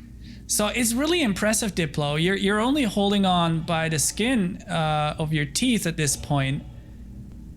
If you keep on, you're gonna lose the cup leader if you don't pull it together a little bit. I'm really excited to see you at New Babbage. Any thoughts already on New Babbage? Have you got a strategy in mind, a ship, or how are you gonna make sure you stay up there? I'm looking forward to New Babbage. I mean, it's finally back to a planet, so that alone is gonna help a lot, and I think it's a lot more fun. I have more control of the ship as well. You know, in Zero G, I feel like I didn't learn anything today. I was just flying around like a drunk man, trying to like hold on and not die. So. Well, you did decide to fly a Razor in Zero G. I mean, I don't know why you do that. Oh, it's a fun ship. It's my favorite ship, so I had to go with it. You weren't setting times on fire, but just once again, really consistent finishes, no DNFs. And that's a good example to people like this. This is what it'll get you. You know, good consistent finishes mean a lot. Very true. Very true. Do you have any final words? Maybe a shout out to SCR, something you want to tell people? Yeah, sure. I mean, if you like racing, head on over to scr.gg, check it out. Lots of cool tracks you can do time trials on, and as well as events that you can keep track of. So head on over and check it out. Start racing. We can't thank you enough for the amazing work you're doing with the live timing. It's absolutely lit. Everybody is loving it. Even Marble said when she saw it for the first time today, she said her jaw dropped. It looks that impressive. Jordy is asking, what's the URL? The URL is scr.gg. Jason, if you're still with us, throw that in chat for us, scr.gg. And yeah, again, Diplo, you're on fire, dude. Thank you, man. What a day, what a day. I think with that, we're about ready to sum up the race day. We've been going for about 4.5 hours, and we've had a lot of spectacular racing. We're going to New Babbage the end of July. We've got a podcast coming sometime before that. Where do people go to learn more about us, Ty? Yep, go to racexgr.com. Go find out everything. Go sign up for round 3. Go check out the podcast. Go check out like Black Maze's YouTube channel on there that has all of our highlights and stuff that will be posted for this event specifically here soon. All that good stuff. Hell yeah, dude. We've got highlight videos coming for this round. We've got best onboards coming, hopefully, if enough racers post their onboard videos in our Discord chat, and we'll make sure to make a nice summary of that. And I can't wait to talk about this round and all of the other exciting things coming to Star Citizen in terms of racing in the near future. Do check us out on racexgr.com, and we're gonna see you in the verse very soon. Thank you so very much for joining us today. We'll catch you on the 30th of July at the latest. Thank you, everyone. See ya.